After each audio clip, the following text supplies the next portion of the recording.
Hey guys, and welcome to another live chat. And this time, of course, we're going to be talking about Wimbledon just around the corner. And as I speak, it's absolutely pouring down outside, and I don't live too far from Wimbledon either. So that bodes really well for next week. And the All England Tennis Club. But I've got with me, of course, Cam as well. Cam, how you doing, mate? Hey, how's it going? Yeah, all good, all good. Hopefully, it's not raining in Australia. Is the weather good? It's not today. It's actually, it's winter here. So it usually is raining, but today's actually not one of the only days it hasn't rained. Okay. So, yeah, it's surprisingly normal, like normal weather here. So you're, well, at least your tennis coaching hopefully is being not affected too much by the rain. Hopefully. Yeah. This week, Last week, not so much. This week, we're all right. Yeah, exactly. Whereas here, it's been really good weather. I'm supposed to be playing tennis later outdoors and on the clay, and it's pouring down. So don't think that's going to happen, but we'll see. We'll see. Anyways, back onto the tennis then. The pro tennis, not my amateur club tennis. First of all, I guess you watch a lot of matches, right? So I wanted to get your view, of course, on like kind of just previewing Wimbledon and getting a feel of like what you think. In terms of, I guess, players that are performing well, players that might surprise us as well going forward. But I guess we can start on the men's side, if you don't mind. So on the men's side, obviously, like, everyone's going to talk about Djokovic and Nadal and stuff and how they're looking. I know you did the exhibition yesterday for Djokovic and Felix. And what do you think? What do you think in terms of Novak's preparation? I mean, he's just playing that exhibition. So I think he's playing 2 matches. And then that's it. He'll go straight into it. But he's done it before and he's won Wimbledon. But I guess this year's a bit different because he hasn't really played a lot of tennis because of the whole kind of hullabaloo and kind of drama around Australia and everything else. What's your kind of thoughts on him and his chances, etc. as well?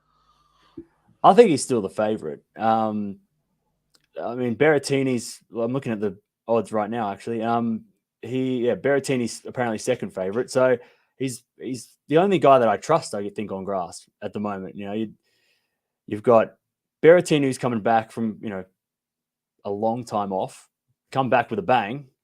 Nadal's foot, who knows what's going to happen with that. Tsitsipas, Ruud, I mean, they're clay quarters. Zverev's not there. Medvedev, Rublev, they're not there. Hurkacz is interesting. He might be someone like last year, I guess, made the semis, so maybe not so much of a surprise. But yeah, so I mean, Djokovic is. When I watched yesterday, he sort of demolished Felix, which I didn't expect, and that was really. And Felix didn't play well, which again makes me think, how well is he going to go at Wimbledon if he's not playing well in the warm-ups? Chapo is another one that I get asked about, not really doing much at the moment. I think he's lost. Someone said he lost 6 matches in a row or something. Yeah, 6 first rounds. I mean, he's been poor since the win against Rafa at Rome match. I think he's gone on this ridiculously bad run. It's like horrific. Yeah. So I mean, Djokovic is the man. He's, and I keep saying this. It comes down to the draw because he could play Kyrgios in the first round. So like Kyrgios floating around. There's a lot of dangerous unseeded players that he could face. Last year, he had probably one of the best draws he could have asked for. He just kept missing everybody. And, I just think it's his to lose. Yeah, no, the draw plays such a big part, right? Like we saw at Roland Garros with the massively stacked top half. But I guess the good sign for people that are moaning about it a lot is that Rafa and Novak can only play each other in the final. There was that whole kind of issue around like, why they're playing each other in the quarters. But actually, before we get on to like more preview, I want to get your thoughts on that because, for me personally, I was kind of in the position of, it's not great to have, Rafa and Novak making the quarters, but at the same time, there's like more of a guarantee they're actually going to play because they could get beaten before that. It's not that surprising for that to happen, say in the semis, or they meet someone, especially even like on a grass court, for example, as well. I guess with Rafa, maybe you don't know the foot as well going into the French. You just never know. But do you think it should just be based on like rankings, or like in the past? I think Wimbledon obviously used to do it was really their own like rules. It was just they did seedings based on, I guess, like Federer was winning a lot, so he'd mainly be the top seed, and then they'd kind of look at the rankings as well, and then kind of make their own, I guess, seedings based on that. It's like a combination. Like, what's your view on that? Yeah, I've sort of changed my view in the last week. At first I was like, thank God they got rid of that silly formula. It was too confusing. I got asked about it. First, I think I watched Wimbledon 2019 was the first time the channel, like as on the channel, we went through Wimbledon, and every be like, why is Kevin Anderson ranked seeded fourth, but he's ranked 20, and it was just like so hard to understand and hard to explain. And then I was like, oh, they got rid of it. But now I'm like, you see Casper Ruud at 3, and you're like, is he though? Like, is he really the third best player at Wimbledon? Like, it's and Andy Roddick, I think, came out and said on Twitter during the week, like, this is why we need that formula back, because it does sort out who are the best grass court players, who is more likely, like, it does make the draw more fair, because we're going to lose the number 3 seed in the first couple of days. Like, I'm not sure what the chat thinks, but I don't know if Casper Ruud's going to make it that far.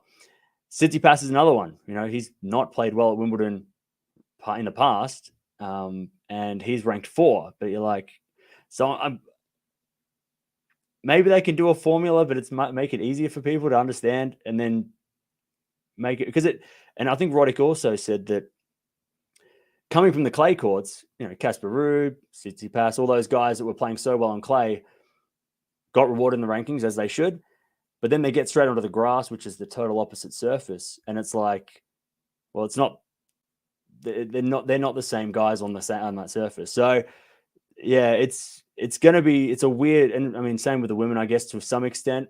But yeah, it's going to be weird to see the number 3 seed Casper Ruud. Probably, I like Ruud, for the record, but I don't know if he's going to be playing center court with that number 3 next to his name. I'm sure they're going to ship him off down to somewhere, court 18 or wherever they put 18, him. Yeah, exactly. Yeah, he's not going to be playing on center court, even though he's the 3rd best player in the tournament. So I don't know. I think this year's kind of showing that. I mean, obviously there's a lot of controversy going on with players not playing. If those guys had played, he'd be 5, and then that'd be different. But being the 3rd seed, it's a little bit weird to see. Yeah. I feel like Australia and the US Open is not as much of an issue because there's so many like hard court tournaments. So the rankings kind of mainly reflect like your hard court form. And you asked me about the chat. So Lexi's saying, I can't disagree about Casper. He admitted grass is not his best surface. Stefanos, I know Lexi's a massive Stefanos Tsitsipas fan. That's why she's saying that. But I know, as soon as I said that, I thought, I know Lexi, both of those players. I know, Lexi, you're a fan of both. So I knew that. I was saying that wasn't going to be it wasn't going to be nice. Yeah. But Tsitsipas is an interesting one because he's got like a massive first serve, like a big enough first serve. Obviously hits his spots, like it's really potent, and like the serve forehand combination we see on clay like is great.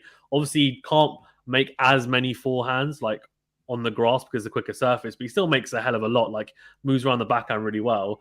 So that's like, I mean, that's kind of elite on any surface, but the big issue is obviously the returning and then the backhand slice, which like looks really awkward.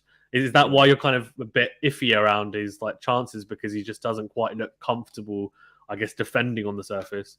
Yeah. I mean, the common thing I get asked with Tsitsipas fans ask me, why can't he play on grass? Same with Zachary. Why can't she play on grass? As well as they should. They can play on every other surface, but grass, why not? I think what happened this year with Tsitsipas, though, I think a big benefit was not playing well at the French, losing early at the French. 4th round, got an extra week. Whereas when he made the final, he did what all the finalists do, and that's most finalists do. They skip over the grass warm-ups and they go play Wimbledon with nothing.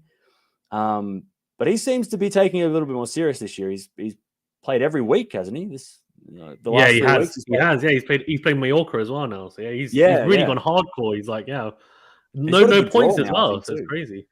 Yeah. So he might do better this year, but the speed of the court, and he takes these huge loopy swings, and that's what I mean. Like grass court 101, shorten the swing, shorten on the return. You see Federer do it. I mean, Federer is the greatest example of someone with a one-handed backhand should copy on a fast surface. He just kind of bunts the ball back, gets into the rally, and then goes. But he can come to the net. Tsitsipas can volley. He can do a lot of things, but it'll come down to the draw. If he plays, a clay quarter in the first round, he probably win. If he plays, I don't know, a qualifier who's won 3 matches and got into the even he might even play Draper, who won yesterday. Draper beating Schwartzman, yesterday. If he plays Draper, that might not be good for Steph. So yeah, he has the potential, but he shanks everything anyway. So it's going to be worse on grass when it's much quicker. So we'll see how that works too. There are a lot of shanks, aren't there, especially the backhand side. Mosey and Kasparov doesn't look fast. He made running out final win with no points at Wimbledon. He's ready to check out.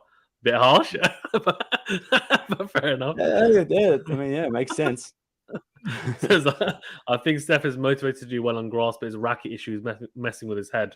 I've heard about this. It's like kind of this the tension, isn't it? It's a bit of a weird one though. Like you're a pro player, it shouldn't really be an issue. You should just get it sorted, no? I play so much. Yeah, and they don't like unless they've had a huge racket change and they've changed their strings and they've completely gone off the rails with or changed their whole system. Yeah, that would. I mean, it's like changing coaches. It's not going to be. It's not like you can just replace that kind of stuff pretty easily, and unless So I think it'd be pretty similar, but with his rackets. But yeah, Steph's definitely taking it serious. That's probably a good thing for Tsitsipas fans is that he wants to do well at Wimbledon this year. I think, even though it's worth nothing, he still wants to prove himself. I think. Yeah, it's worth nothing points wise, but of course it'll be worth something against the major title in terms. And Gene says it's the chip return on the backhand, which is the problem for Steph, which I think you mentioned about. I guess Fed just kind of bunting it back, the block return, getting it back into court, and just getting into the rally, and then obviously he has weapons to hurt people, which is interesting. By the way, who's your favorite player? Do you have a favorite player? I have my favorite player all time is Leighton Hewitt. Okay, yep, makes sense. He's Aussie and and I grew up watching him, and I think he's like in terms of tennis players that I like, which is funny because my next answer is going to be completely opposite. I like the way that he went about it. Didn't have the weapons, but put his head down, worked his ass off, won slams. Competed against the best for a long time.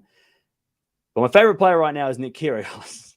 Yeah, who's the total opposite to Leighton Hewitt, but also Aussie. So I guess there's a common theme. But I mean, there's a lot of players I like to watch. I like watching Chapo. Unfortunately, I don't get to watch him much, but you're not at the moment. One and done. At the moment, yeah. So I mean, I got a lot of favorites that I kind of watch, but Kyrgios brings out the supporter in me, the bias. I think the most biased streams and the ones that trigger people, and I get triggered by watching them. Is Kyrgios matches. They're the most passionate ones. Yeah. Well, what do you think of his chances? Like, and not necessarily like winning a tournament, but at Wimbledon, because he's another player that's like Steph has taken it really seriously. Like he looks concentrated. There haven't been a huge amount of like the kind of tantrums. He's kind of been a lot more level-headed in the last couple of weeks anyway that I've seen him play. Look really good against her catch. He lost 2 tiebreakers. Like that could easily go either way, right? Like he could have easily won that, gone to the final, and then against Medvedev, I reckon he gives him a decent go of it. I think it's not an easy match at all for Medvedev at all. So, and he just looks good. Like he looks comfortable on the surface. He loves grass. We know that. Like how have you? I'm assuming you've watched a lot of his matches recently. Well, how's he look to you, and how do you think his chances are going into it? Yeah, he's looked great. I think he beat Tsitsipas. I forgot he beat someone in the first week as well. He's beaten a couple of good guys. Yeah. Or top guys over the grass season. He's lost to Murray. He's lost to Hurkacz. And then he pulled out yesterday whenever it was. So he's got the best preparation. I think his record's something like 7-2 on grass. But I'm a little worried that he's injured now because he pulled out yesterday with an abdominal problem. So I'm a little worried. I hope it's just so he didn't want to play RBA because when he plays Bautista Agut, he just doesn't play well against him. He just hates playing him. Hopefully it was just he didn't want to play him and there wasn't so much injury. But I think it'd be great. I mean, it does depend on the draw. He's unseeded. I think if he played well this week, he might have snuck into the 32. I don't know where. I think he's around 40 in the world right now. So he might just miss out.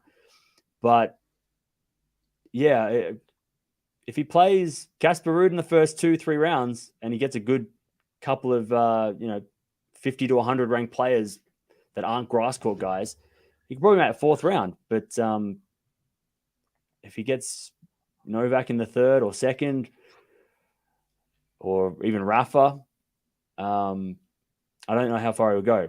But I think he should be able to make the fourth round with a good draw, minimum. And if he stays cool, if he doesn't lose his mind, which is always a risk. Yeah, it's interesting because, like, isn't he? I think he was close to getting a seed. I think if he'd won maybe one or two of the tournaments in this swing, I think he might have been seeded. But I think he's now broken into the top 50.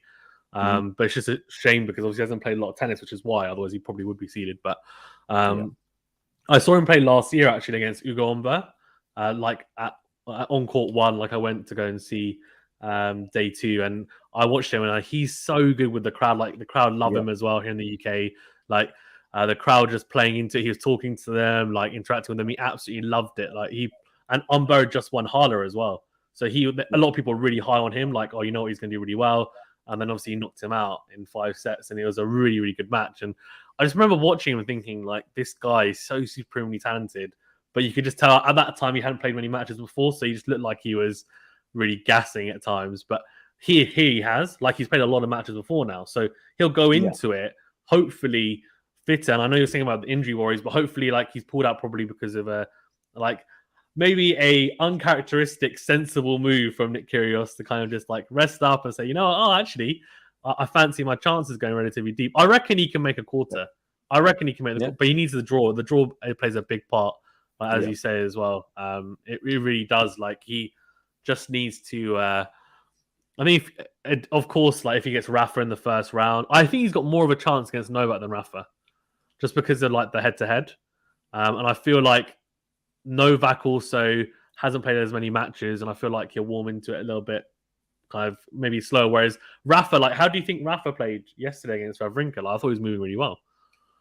Yeah, Rafa played well. It was tough because both the matches yesterday, if you look at the scores, you're like, whoa, Rafa and Nole, they're the best. They're the two best players going to Wimbledon. They look amazing, but Stan was didn't look very good at all, and I couldn't get stats for it because it was an exhibition, but FAA couldn't get a first serve in. His first serve was just not working. So I think maybe and Stan, we know that grass is probably his weaker surface. He's the only tournament he hasn't won is Wimbledon.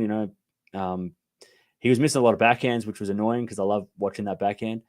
So Rafa looked good. He didn't look sore. I think when he plays tomorrow, I don't know if he's playing. If they swap it around, they play the opposite. Yeah, he's playing Felix tomorrow. Yeah. So then that'll be interesting because I'm sure Felix will want to rebound, and then Rafa will want to. And they played 5 sets, a month ago.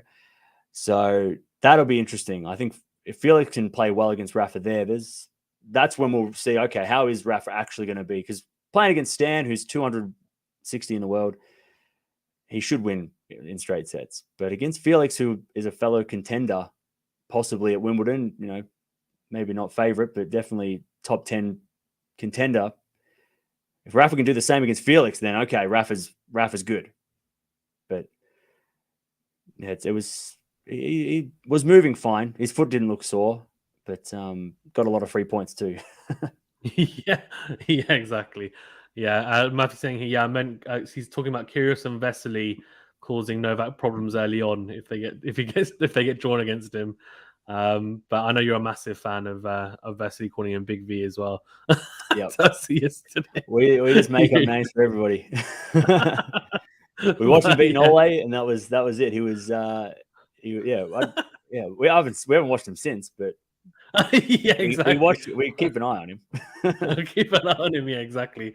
Oh god. Well, what do you think of Rafa's chance? So, like, Berrettini's second favorite, apparently according to the bookies. Yeah. Do you think, like, in your eyes, is he the second favorite? Should he be second favorite? And like, obviously the draw, like, it's very tough, obviously, because the draw's not out. But looking at it, I guess from just like a 2022 perspective, obviously he's had a ridiculous year. Like, do you think going into it, grass, arguably, potentially his worst surface, but probably not his worst slam? People might have said Australian Open, maybe, actually, because he'd only won it once going into series. He's won Wimbledon twice. Yeah. What do you think? I mean, yeah, he hasn't won it in a while, but he was making a lot of semi-finals. Obviously, last time he played was against Djokovic in 2019, lost in that semi. Played pretty well that year, to be fair. How do you kind of see his chances? Do you think it could be a potential like he could get upset early on because he hasn't played a lot on the grass, or is it just like he's got so much experience that you just expect him to go deep and potentially kind of challenge? You mean Rafa, or are you talking? Yeah, Rafa. Berrettini. Okay, Rafa. Yeah. I think a lot is going to hinge on whether or not Berrettini's up the top or the bottom. I think if Berrettini gets put in Djokovic's half, and Rafa gets Tsitsipas, Ruud, one of those guys, he's going to get one of those guys. Alcaraz, Hurkacz, if they all go up the top and things look a little bit open, then yeah, I think it's Rafa. 2019, I remember watching him during that tournament. He played Kyrgios. I think he actually had a pretty tough draw. I think he had Query, Kyrgios. He might have had another really tough grass quarter, and he beat them all. And then he got to like the semis, and then got beaten by a fellow GOAT. So he could do that again if he avoids those guys. I think if Berrettini gets put up the top in Nole's half, then Rafa will probably, because I'm looking at the bookies now, and it seems like they're pretty much neck and neck for second. If Berrettini's up the top, I think Rafa's going to be second favorite. But I mean, he's Rafa Nadal, and he's got 22 slams, and he had a bad foot going to the French, and he still won it. He had probably the hardest draw out of everybody. If you look at who he beat, he had to beat Felix. In the fourth round, he had to beat Djokovic. He then beats Zverev, and then he beat Ruud. I mean, that's one of the toughest. That reminds me of Federer. Like, when was it? 2017 Australian Open. Yeah, when he went through like Stan, Nishikori, Bird, and he beat them all. Yeah, similar. Not obviously not with Rafa being out of the top 10 like Federer was, but you can just never count him out. So that's, I think Rafa should be able to get to the second week minimum. Yeah. And is Berrettini, is he number in the top 8 seeds? I can't remember. Yes, he is. No. He's where is he? Sorry, I've forgotten now. He's definitely in the top 10. So he's ranked number 11 in the world now, but of course a lot of the Russians are not playing. So he would be, in fact, I've got it right here. He's 8. So you're right. Yeah, he's number 8. So he could potentially meet Rafa in the quarters. Yeah. So that's good. That's a good thing for Rafa, I think, because he will avoid the only guy that I think, in terms of like informed guys, is Hurkacz, who might be a early fourth round. So, I guess, and again, it all comes down to the foot, I guess, as well. Will it hold up? If it does, then he should be fine until the semis, when everyone's, all the grass court players are going to make the semis, you'd expect. So, you say all the grass court players, but there's not really many about, to be fair. There's like Novak, and then you're like, okay, Berrettini, and then it's like, okay, look around as if like, who else is there? Like a catch, I guess, maybe. But, you wouldn't have said it, I guess. Like if he'd lost, like early on in this grass court swing, you wouldn't be calling him a grass court player. I think we were saying because of like recent results. Yeah, he did make the semis last year as well, I get it. But, it was like an unexpected run at the time. So it's funny, isn't it? It's just, I guess, because of that missed year as well at Wimbledon. It's such a short swing. Like a lot of the guys are younger coming through. They don't really have the experience. So it's hard to tell how their game translates onto the grass. And that's why we're seeing like someone like Tsitsipas, his weaknesses are being really like exemplified on it as well, because he's barely played on it, right? So they're trying to get experience. And talking to youngsters, like Carlos Alcaraz is not going to have any practice going into Wimbledon. What do you think of his chance? I feel like going into the French, like there's so much hype around him. Like, he can win it, second favorite. I feel like it's kind of definitely, kind of simmered down a little bit going into Wimbledon. Everyone's like, we'll see how he gets on. Like, hasn't really played on the grass, and we'll see. But he likes the quicker serves as he does. I mean, he got smashed by Medvedev last year, but it's a different Alcaraz. But he does say he likes it. He says he likes to play like Federer. Federer loves the grass. I'm not saying that he's going to win it, but I'm just saying that, he seems to like the quicker surfaces. So, like, how do you see him faring? Yeah, Alcaraz is a tough one. I wish he had played Queen's Club. It would have been really fun to see him, see what he, even if he had lost, quarterfinals, semi-finals, just to see him a couple of matches on grass. Because, he's proven this year that we can't really base off what he did last year. We can't look at how did he go last Wimbledon? Well, 12 months ago is a long time for him. Because I think last French Open, he was getting smacked. And then, look what he did to the goats on the clay. So, yeah, it's tricky. I think he is playing. Well, he was going to play this week. I don't know if he's going to play. I think he's playing Ruud though, so I don't know if that's really going to be a warm up. I don't think we can look too much into that. But yeah, I hope he can. He played well in Australia. Just lost to Berrettini, who made it to the semis, so that wasn't a bad loss. I'm sure people are going to be hyped to just see him, full crowd. So yeah. Yeah, he should be. I think his game should work on grass. He's got an all-court game. He's kind of like Ons Jabeur. Ons Jabeur's transition, she's gone from, playing well on clay, before the French Open, and then winning tournament last week, playing with Serena this week, playing well.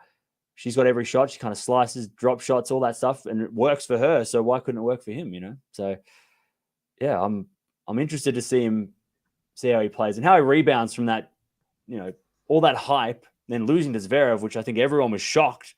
Yeah. I know everyone in the chat was shocked at the time, but see how he rebounds from that kind of disappointing, result. No one's talking about him really anymore. It's weird. Yeah, it is weird. Yeah, I guess because he's not playing. I guess. Matthew says the giant servers, maybe Alcaraz's 1 weak area, no Zverev and Medvedev increases his chances. Kind of agree with that. His return game looks really natural for the most part, but I think it was at the French. I was kind of watching him in a couple of the games. There was a life or death game. Was it against Zapata Morales? Was it where he was no, he played it was a fellow Spaniard. Ramos. Yeah, Ramos Vinales. That's it. Yeah. Match. And he wasn't returning particularly well there, and I was so surprised. What's going on? Normally it's a very natural part of his game, but kind of fell off a little bit. But at Wimbledon, obviously, he doesn't have much time, so it'll be interesting to see. And Ruud's not a great player to play against. He doesn't have the biggest serve either, so that's probably not a great indicator of kind of how he'd need to return on the surface to go deep. So we'll see. But he's as you said, like on the Jabeur, he does have a bit of everything. He does. It's just interesting to see whether he can apply himself and how he moves. I think as well, because he's so good at such a good mover on the hard courts and the clay, and that does add so many different layers to his defensive game. But can he move as well on the grass? We see Novak slides on it. Will he slide? Will he try and do what maybe Rafa? Rafa doesn't really slide on it. He kind of moves differently. Novak's a kind of a different player, but he's quite stretchy as well, like Novak. So it's interesting, I guess, to see how he fares. And Lexi's saying, I'm not sure if I only missed Alcaraz, but did he play any grass court matches? No, he's played none. He'll just be playing against Ruud. I don't know if he's playing two. He's just playing the one match against Ruud, He's playing. I know he's playing Ruud on Saturday, I think. Oh wow! But he was scheduled for 2 matches, but he hasn't got an opponent for the other one. So, okay. He could play Djokovic, or because I don't think Djokovic has an opponent. Oh really? He's supposed to play today. Alcaraz is supposed to play today, I think, but he doesn't have an opponent, so I don't know. Get someone from the crowd. Someone just rock up. Maybe play one of the old guys the legends that are playing later. Yeah, exactly. Exactly. I was so gutted as well he didn't go to Queens, because I went to the semi-finals on the Saturday, and I was so hoping. I was like, when I got the tickets, I was like, Alcaraz is playing, Murray's going to play. I was like, they're probably meant the semis, and then both of them pulled out. I was like, oh man. So I saw Berrettini, obviously, who was playing really well. Cool. and I saw Cilic, but Cilic got smashed by Krajinovic, which was really surprising. And then Berrettini, watching it up close, his serve is just ridiculous. And the amount of spin he gets, I was right behind him. So from, I guess, the juice side where he hits the serve out wide, the amount of spin he gets is just ridiculous. Just drags the opponent out wide. And obviously he hits that slice serve at 125 miles per hour, which is just ridiculous. No one else does it on tour. But yeah, he was just, and the forehand is just like a hammer. But one thing I thought about Berrettini is that he's moving a lot better than I feel like he's moved in previous years. Just in general, I feel like it's a progressive thing, but moving a lot better. Do you think so? He has actually, I think it's the last 10 matches against top 10 opponents. at Grand Slams he's lost. So he hasn't won, if I'm not mistaken. So he's not got a great record, obviously, in the slams against them. Do you think then this year it might be a case of he will kind of break that duck and he'll go deeper and he has a chance of beating like a Rafa and a Novak potentially even? Do you think he's a real threat, or is it like he'll go deep again if he gets a good draw, but as long as he avoids X, Y, and Z? Yeah. Well, it's funny because I didn't realize, and everyone's praising Berrettini's last 2 wins and, talking how amazing he's on grass and he's going to do, or maybe he can go one better this year. But before he got injured, he made the semi-finals of the Australian Open, which I completely forgot. And he beat Alcaraz in 5, who, since that moment, Alcaraz went on this massive tear while Berrettini was away. He took a set off Rafa in the semis. So Berrettini was having a hot start and then got injured and disappeared and we forgot about him. So he's having a really good year despite that injury and not playing clay. So there's 2 matches I want to see. I want to see Alcaraz play Berrettini because they played on hard courts in Australia. They played on clay, I think, in Rio, and I want to see them play the trilogy on grass. I think Berrettini would probably be the favorite. But I think that's set up to be 5 sets. And the winner play Rafa. I think that if that's a quarterfinal, the winner plays Rafa in the semis or something like that, that would be perfect. I think Berrettini Rafa on grass is advantage Berrettini. But can he use that advantage? Can he be that? Because you look at Rafa's track record on grass, especially at Wimbledon. He's lost to Kyrgios. He's lost to Dustin Brown. People love to talk about that. He loses to these kind of big hitters on fast surfaces. Yeah. And Berrettini's exactly that. Now, Berrettini's backhand, that's a question. That's where Rafa, during the Australian Open, I don't know if you watched the semis. Did you watch the semis? Yeah. Rafa was just picking on that backhand. He was just like, the backhand's not that good. I'm just going to go there. Just full court, whip. Yeah, like he did against Ruud, right? Ruud's not got a very good backhand. He just said, okay, well, I'm just going to hit 90% of my forehands to there and see how you hold up. And I guess the big thing for Berrettini, though, is a slice, right? The backhand slice, like live as well, it's so good. And majority of the time he hits it. But I guess how easy is it for him to hit the backhand slice if the ball's coming at shoulder height? Even on grass, like Rafa will try and whip it kind of with a lot of spin because he probably knows like Berrettini doesn't want the ball flattered to the backhand. Because if he does, he'll just slice it. So that's interesting, like to see that dynamic. That would be really interesting, actually. It's also interesting to know that you think Berrettini has the edge, actually. I guess more because of like the surface dynamic as well. Yeah, and I think in Australia, I know the Australian Open's a quicker surface, than most hard courts, but I think it was under the roof. I can't remember. I think exactly it was under the roof or not. And it was weird weather in Australia at the start of the year. It was sort of. We had really hot days as usual, but then it was kind of wet and crazy. I want to see Berrettini play Rafa. I think that'd be if he plays Novak in the semis, like that'd be interesting. But I just think Djokovic picks him apart. But I don't know. I just think the big serving, if he serves well, he might be able to take Rafa on. Take a couple of tie breaks, something like I don't know. I just think Rafa, and by the time Rafa gets to the semis, he's played. How's the foot looking? So. I think that'd just be really, really interesting to see how he sets up against Rafa, and like especially with the confidence he's on at the moment. So yeah, we'll see. It'll be interesting to see if Rafa goes deep. So I know he said like I'm not going to take the injections. Obviously, he played with like no feeling in his foot in the final, which is like ridiculous. I don't know how you do that, but he was basically saying I'm not going to take the injections, and he's had this whole like ablation like procedure and everything. But if it went deep and his foot started having an issue.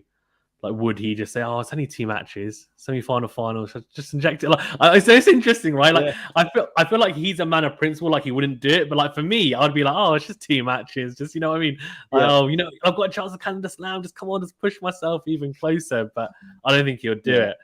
Did you think he was going to play Wimbledon? Because I know straight after the French, like the day after, like especially Twitter was saying Rafa's out of Wimbledon already. Yeah. They were saying in the semis he wasn't going to play. He was pulling out. Yeah. I think he had to go for history. Yeah. It's the only time he's had the chance, right? So thing is, going to play? Well, I was thinking like if it's anyone else in the same position, they're definitely playing because like They're just like, it's the only chance I'm going to have. Like, he's never been in this position before. Obviously, never won the Australia and then the French in the same year, and then had the chance. But for him, I don't know why. Like, just the feelings I was getting from him, and the way that you're saying, "Oh, it might be my last match," and just he's very like level-headed. And I thought, if anyone's going to not play it, it's going to be him.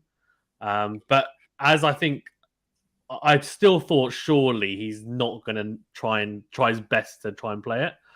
So I thought if he was going to pull out, it wouldn't have been like when people were saying, it would have been like a lastminute.com thing where he would have just said like maybe a week before, a few days before. I mean, there's still days to go. I hope he doesn't pull out. But like, where he kind of just thinks, oh, actually, I'm practicing a little bit.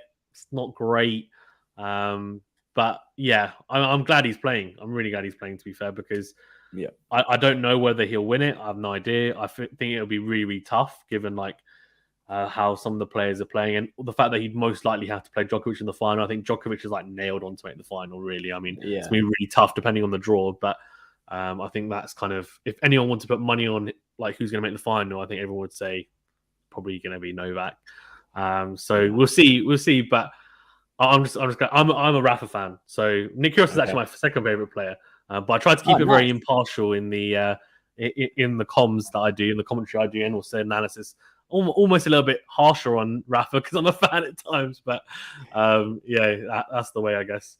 Apparently as well, Carlos Alcaraz is playing Francis Tiafoe.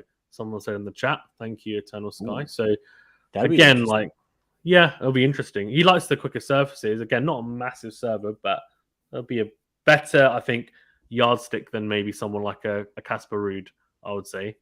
Tiafoe's more grass savvy. Yeah. But I just want to talk about the women's side as well. But before we do, like on the men's side, is anyone that you think is like from all the matches you've watched is a massive dark horse, or a couple of people that think people are kind of sleeping on that you think, you know what, I reckon they could do something on the grass? I think the unseeded guy that I think we'll be watching is Oscar Otta. I think the German. Yeah, made back-to-back semis to start the first 2 weeks, and then I don't know if he's played this week, but he's the guy that I would be. And people said Marin Cilic, but after the Krajinovic loss, I'm like, again, he's a former finalist. Marin Cilic, you got to watch out for him all the time. So I think those two guys are like way down the list. But in terms of like sneaky contenders, I think Hubie Hurkacz has got to be because beat Federer last year, got to the semis, beat Medvedev last year as well before Federer. He beat Medvedev again beat Kyrgios, last week. I think Hurkacz could have, if he does have one of those sort of, I know the Miami Open he won didn't have goats in it, but if he can somehow avoid the goats, maybe they just all fall apart. You never know. Djokovic plays someone who's a crowd favorite and he gets angry because the crowd, are against him or whatever.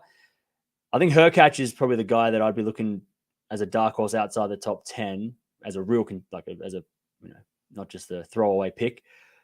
But yeah, I'm interested to see how obviously Kyrgios goes. I'm interested to see Murray. I hope he gets a good draw. He's been screwed over a lot the last 12 months. He's had terrible draws. Every time I see him in the draw, it's like, he's got a good first round, then he plays the number 10. Then he plays the number 8. So I'm hoping he gets, he could have one of those dream runs like a Jimmy Connors, 1990 run or whatever it was, where he runs into the semifinals, old man Murray. But I hope he does. I hope he can maybe play Ruud in the second round, take his spot in the draw, and just work his way to the semis or the quarters. But I think realistically, those other guys I mentioned are probably the ones that I expect to do well because they've played well to start. They've warmed up well. Yeah, no, I agree. And Murray's played pretty well. He was playing well until he had that little injury. So I'm hoping that he kind of looks okay. And the big thing for him is just not getting into these massively long 4 or 5 setters in the first few rounds, because I feel like it really takes a lot out of him. And then he's battling, and then it's just oh, come on, you just get through in straight sets, give yourself a chance. Otherwise, it's just so hard for him. He's getting so old now. It just becomes so difficult. On the women's side, you seem like you're pretty high on Ons Jabeur. Obviously, Iga Swiatek. Is she your favorite though? Women's side's interesting. I mean, Serena's been my favorite for the last 15 years, but I I don't really have a single favorite. I'm obviously there's a lot of people that like a lot of players I like to watch. Jabeur I like watching because she reminds me of Barty, and I miss Barty. Andreescu versus Kasatkina, which is actually happening after we chat. That they're two of my favorites. So I'll be watching Andreescu for sure. She's probably my favorite behind Serena, just because she reminds me so much of how Serena plays. Yeah, she's similar. Yeah. When she's, hopefully if she stays healthy. Kasatkina, unfortunately, is not playing, but if she was, I'd be watching her. I think Jabor's shown she beat Iga last year. So if she can maybe go down the bottom half of the draw, avoid Swiatek to the final. But then again, maybe she wants to play Swiatek before the final because the final's a big occasion. Yeah. Playing someone in semi, she's never lost a final apart from that final ages ago in ATP tournament. WTA. Yeah, first or something. First one. And since then, she just never lost one. It's ridiculous. Yeah. Swiatek's an interesting one because we're kind of assuming that she's going to just get to the final like what Djokovic is. But I've said this, and I've been wrong every time, and I'm going to keep saying it until it happens, is she's going to lose to someone so random. It's going to be the biggest upset. And we're all going to be like, how do we not see that coming? And that's when she's not going to lose to someone she is supposed to lose to. She's going to lose to some random person who I don't know who that is, but it could be in the first couple of rounds if she gets she hasn't played. So Haddad Maia. We'll see how Swiatek goes. I would love to see Swiatek play Jabeur in the final, though. I think that'd be the most entertaining final for sure. But we'll find out tomorrow, I guess, with the draw coming out. So agreed. Haddad Maia, right? That's who's going to be. She's in ridiculous form. Yeah. Oh, she's still winning, isn't she? Yeah, she's like 15-0 in the grass courts. Ridiculous. She's playing doubles as well. Like it's just absolutely like blitzing people. But I feel like, with Iga, it was at the French Open, it was like Iga versus everyone else. Like she was such a massive favorite. Whereas I feel like she's favorite for the Wimbledon, but a lot of people are saying we'd kind of take the field over Iga, if that makes sense. Are you kind of in that same boat? Yeah. I think, the French Open was, Swiatek's to lose. But then Wimbledon, and look, people bring up that Wimbledon, she won Junior Wimbledon. Yeah. But I'd say, who did she beat at Junior Wimbledon? Did she beat Serena? Did she beat, all the players that she's going to have to play? No, she beat, 17-year-olds in her year level, year. So I want to see her, I want to see how she does against the ladies. And I want to see her play Serena in the second round. I want to see that.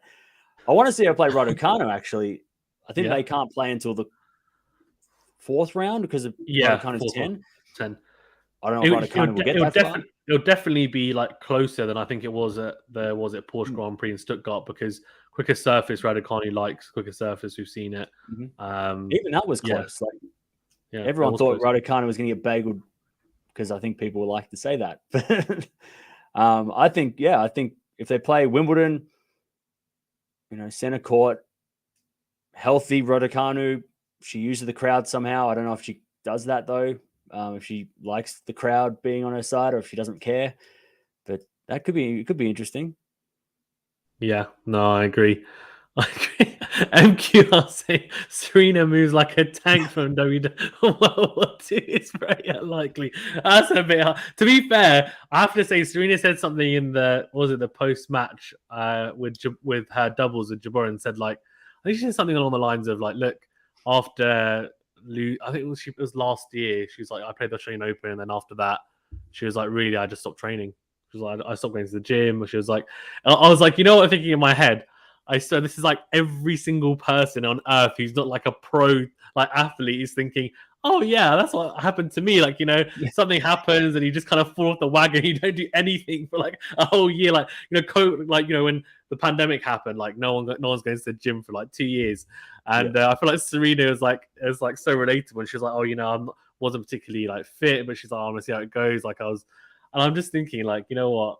That's so relatable, but also very honest of her as well to say, she was just like, look, to be honest, I just lost kind of the passion for it. Didn't really do much, kind of just chilling out, and we'll see how it goes. I feel like she's got very minimal expectations, and that might be a good thing. She might be dangerous because I feel like before, she made so many finals after having her her daughter and like obviously didn't win them. There was so much expectation. Like, come on, get to Margaret Court. Now, no one's really expecting her to do anything.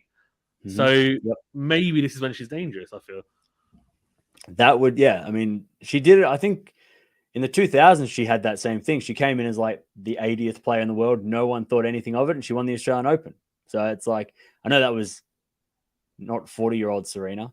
And I admit, like I watched the doubles yesterday and I didn't realize how, like, maybe it's because Ons Jabeur is actually shorter than I expected, but she is just monstering over Jabeur. Yeah, like she's like 6'1", huge 6'2", yeah. Like, you know, towers over her. But it's, it's grass. Serena's got, a game that she doesn't rely on her moving. She doesn't rely on her movement. She just stands there, hits aces, hits return winners. She has a grass court game. I mean, she doesn't have to move that much if she's going to win. It's not like she's trying to win the French. So she could just stand there and hit return winners all day long and find herself in the semis. Like, who knows? She served well yesterday at times. She was hitting some big serves yesterday. So, she won't have to move that much. And that'd be interesting to see how she plays. It would be interesting to see who she plays, I think. Yeah. Early on. Because she could, I mean, she's a GOAT. Plays herself into some form, like what Rafa and Nole will do next week. Get to third, fourth round, and they've got a couple of matches under the belt, and they feel good, and then they take on the big guns and see what happens. So never count Serena out. Yeah, no, I agree. I think he's like she really will thrive if she faces someone with a weak serve. And on the women's side, there are quite a few of those, and especially like she's gonna absolutely rip apart some people's serves. You'd imagine. So if she can make sure she's serving well herself, then she'll get a lot of short points. And then you just never know. And hopefully she doesn't slip like she did last year. I mean, that was the surface though. Although to be fair, like Federer said the same thing about the grass. I'm hoping that it doesn't happen again. It doesn't happen again. Yeah, last year was weird. Everyone was falling over. Yeah. It wasn't raining. Did it rain the first 2 days and they had the roof shut the whole time? The first Yeah. So I think someone was saying like it was raining, so they had the roof on, so the grass didn't have time to like, I don't know, bake or something. Apparently, like the rye grass or whatever it is, they've changed the grass, and who knows, man. Grass is grass to me, but these guys, it's like it moves like 2 miles per hour quicker or something. So but it's interesting. Like it really is to see how people move. And like Ons Jabeur, like, do you think you'll see her on the doubles, and also she won Berlin last week as well? Like you're saying, I know you said earlier that she's got like an all-court game. Like she made, I think, the quarters last year as well. So she's got a decent chance as well. She was, I mean, really disappointing, obviously, losing the first round at the French after such a good like clay court swing as well. Like that would have been really disappointing. But I feel like she's got to go deep now, surely. Yeah. I think she should. I mean, she'd probably want to redeem herself from that as well. But yeah, she beat Iga last year, which is what everyone think, everyone's saying that she's the favorite. So she beat, the favorite this year. She beat her last year. She's coming in with a title. She beat Goff and Bencic, even though Bencic retired. She still beat, 2 good grass court players towards the end of that tournament. I mean, she, and I think with the Russians and Belarusians not playing, it's more like, of course, we don't have the world number 1 for the men. But on the women's side, there are way more players that are not playing that are contenders, that are good grass court players. Like I said, Kazatkina, she's pretty decent on grass. Obviously, Sabalenka's not there. Azarenka's not there. Alexandrova's not there. Kudermetova, who played pretty well in the first week of the grass season's not there. There's a lot of grass court players not playing. So it helps even more, like because of the Russians. So, yeah, I mean, it's a chance for her to do something she's never done. Now that's the thing. Just you make the semis and go, I've never been here before, and this is great, and then that's it. I mean, how many players have won their first final? How many players have she just does better than she did she gets a PB, gets a personal best and goes, that's good enough for me. Well, could happen. We'll see, but I hope she can. Redeem herself from the French, because I was very disappointed. I watched that first round. It was like the first match of the first day. Yeah, it was. Yeah, and it was like where everyone was saying she's going to be she might be able to beat Iga. She just played her last week and all this stuff. She's out in the first round. Everyone went, Iga's going to win now, so give it to her the trophy. I think we're the same here. We're all going, she could push Swiatek. She doesn't lose. She doesn't lose. Then gets Serena in the first round. That's what I said yesterday. Doubles with that card. I'm like, this is what's going to happen. We're going to get Serena versus Jabeur first round. It's just going to be cruel. Yeah, exactly. Or they just become best mates. Yeah, exactly. I know, yeah. Best friends. They might even win the doubles this week, and then they just have to play each other. Harsh.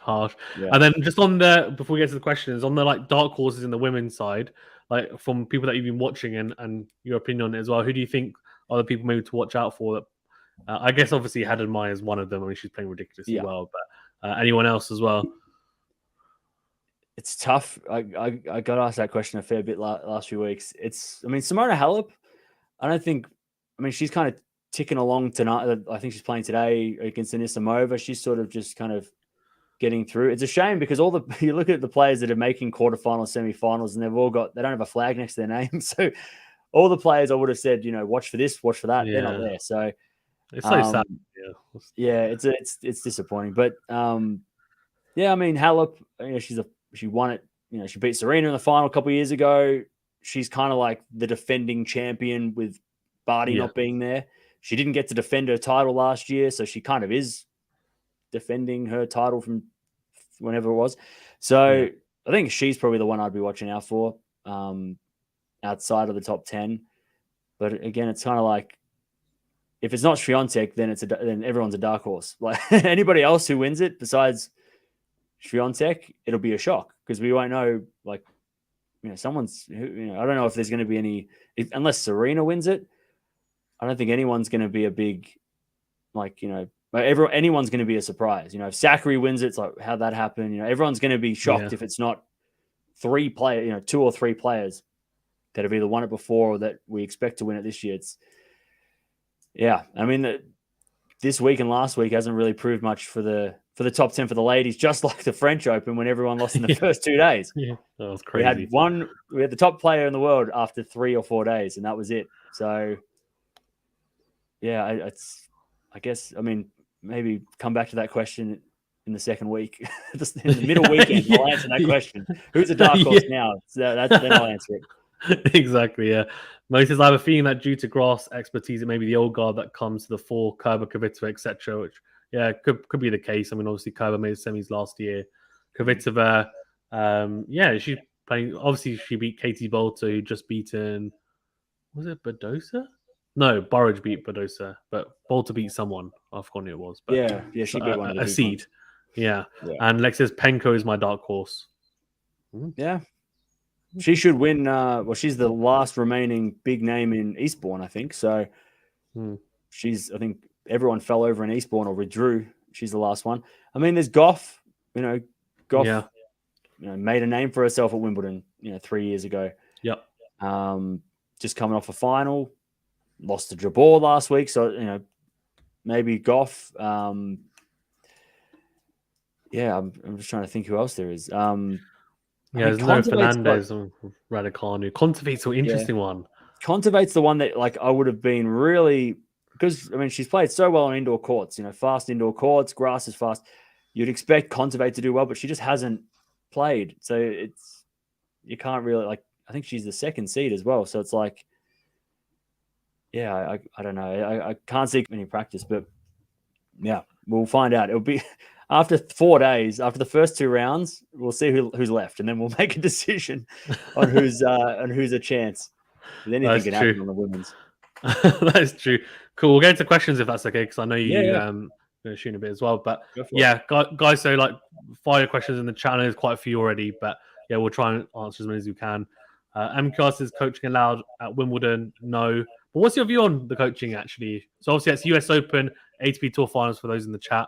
But what's your view on the trial? Do you agree with it? Are you happy about it? Someone said, Gil Grosso I've had on before said, if they're going to do it, he doesn't agree with it, but if they're going to do it, then do it so that it's like entertainment value. So they have like a headset on and they kind of stream it to the TV so you can hear what the coaches are saying and it kind of adds some value. Well, what's your view on it though? Yeah, I mean, I know Kyrgios came out and said he hates it, but he doesn't have a coach, so of course he hates it. Because he doesn't get the benefit from it. But yeah, it's an interesting one. I personally like before. I like the rule they've got.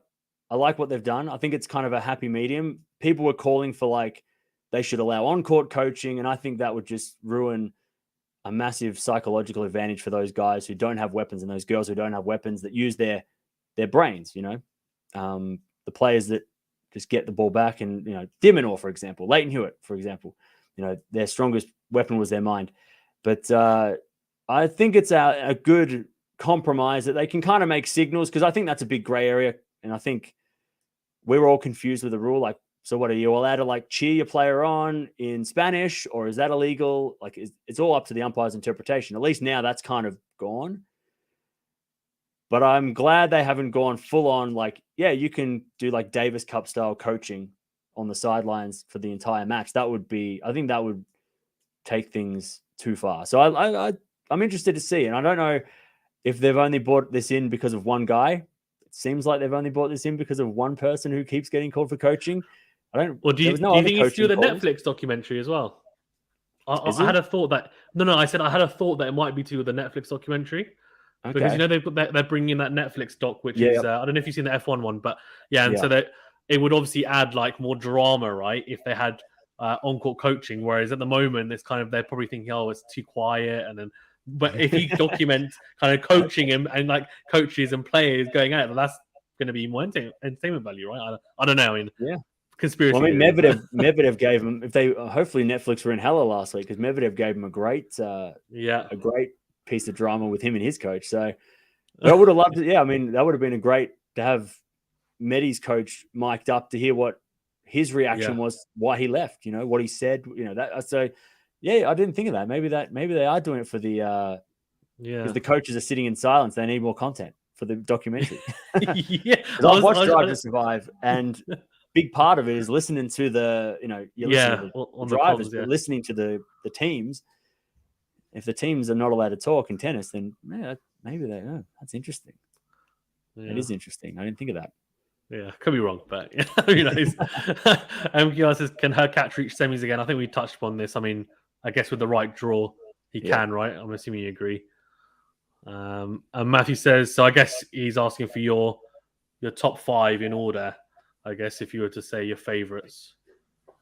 Yeah, I would probably say, Novak fave. I would say Berrettini, Rafa would be almost equal, but let's just put Rafa as second because he's more experienced. Third, Berrettini, Hubie fourth, and I mean, I don't really have a fifth. Alcaraz maybe. I wouldn't put Kyrgios fifth because I just don't trust him enough. I mean, Felix, Auger-Aliassime, he's got an all-court game. Maybe he can put it together. But yeah, a fifth place could be replaceable. But I like the top 4. Those top 4 for sure. Yeah. Yeah, I think if Felix serves well, he should be there. I mean, he's got a good enough game. Like I saw him at the quarterfinals because I watched the men's quarterfinals on court 1. So him against Berrettini, and I was just thinking like he's not far off. He's not far off Berrettini. But we'll see. And then so Wimbledon draws tomorrow. I think so. It's midday UK time, I'd assume. So like this time tomorrow, we'll know what's happening. I think we'll have all the answers, hopefully, or at least some of them. Exactly. Yeah. Oh, it's an interesting one. Dream Tennis says, "How about Cressie? Can he go deep?" About Maxime Cressie. Obviously, his game kind of suits the grass. What do you think? I would love to see him. I don't know if we go deep, but I'd love to see him play someone in the top 5 early. Like, I don't know. He won't be seeded, will he? Oh, he might be. He's like top 40-ish, I think. I'd love to see him play Tsitsipas, and just that relentless, or even I'd love to see him play Djokovic, to be honest. That relentless serve volley tennis against the best returner of all time. It'd be such a. And we watched Cressie against Rafa at the very start of the year, before the Oz Open, and it was so crazy to watch. A guy just relentlessly going at Rafa. Rafa just kept passing him, and it was awesome to see that too. So I don't think he can go deep unless he avoids the names I just mentioned. But so he's not seeded. Okay. Not seeded, yeah. All right. Well, I'd love to see Cressie play against a GOAT. That would be a lot of fun. That could be. I feel like he'd be a headache for Rafa. I don't know why. I just feel like he'd be annoying. Have you ever played a serve volley, like a pure serve volleyer? Yeah, there's not really many about anymore. No. But yeah, I've played a couple. I mean, yeah, it can be very, very like frustrating, especially if they're a good serve volleyer. That's the thing, right? If they're a good serve volleyer, then it's a nightmare because so much pressure. But I love returning, so that's like my favorite part of the game. It might not necessarily be the best, but it's just my favorite part of it. So I kind of don't mind it. Is it a nightmare for you? Obviously. No, I'm the same. I haven't played too many serve volleys, but I did it in juniors. I played a guy who serve volleyed, and I was just having one of them days where I was just getting everything back, and I was just passing him every time, just thread the needle down the line, cross court. But I'm like, if I wasn't playing one of my best matches, I don't know what would have happened. But yeah, it must be annoying. Like, I mean, playing doubles, if you play, doubles with serve volleyers, proper doubles. I guess you could call it. I mean, yeah, you make one mistake, you can't slice it too high. Everything has to be perfect against serve volleys, and that's where poached. You have to be perfect against the serve volleyer. So yeah, Cressie could be pain in the ass to everybody, especially one of those guys who's not a grass court guy. But, yeah. If you're a clay courter, you don't want to be facing Maxime Cressie. Oh, no. No. If he plays John Isner, though, it's going to be 5 tie breaks. That's the thing. And I think he's played John Isner recently, and it was a couple of tie breaks. So hopefully he doesn't play those guys. Yeah. Hopefully he plays someone who's sort of a contrast to him. The full-on aggression against like he plays Dimonor. That would be really interesting matchup. I think he could Alcaraz problems as well. Alcaraz would be very interesting. Yeah. I think he would. I think it'd be that'd be a tough match, actually. Yeah. Mike says, why have the Americans men been so disappointing this grass court season? Do you expect much from Korda, TFO, Fritz, Brooksby? So Korda's pulled out because of was it his foot? Well, blisters, wasn't it, on his foot, I think. I'm not sure the reason. I saw that he pulled out. Yeah, but TFO, Fritz, and Brooksby, to me, is like an American version of Murray at times, although with a much weaker first serve. And then Taylor Fritz obviously good at the start of the year, and TFO likes the grass. But what's your opinion on, I guess, their chances at Wimbledon, and do you think they've been disappointed, like Matthew's saying as well? Yeah, I don't know. I mean, it's a weird one because TFO, he's playing Alcaraz right today, so that'll be interesting to see how he plays today, and then maybe have a look at how he goes. Brooksby was disappointing this week for sure for me. Fritz, I don't know what it is. I'm just not sold on Fritz. I don't think he's overrated or anything. I think he's, he won Indian Wells, fair and square. But I don't know. I just don't think he's the guy who's going to be the face of American tennis. I think, Korda is, but unfortunately he's not there. Korda would have been the guy I'd be watching a lot. I'd be saying he's the guy who's going to go the furthest at Wimbledon. Unfortunately, if you don't, the serve bots will probably do well at Wimbledon. I mean, Opelka played terrible last week, so he needs to come back.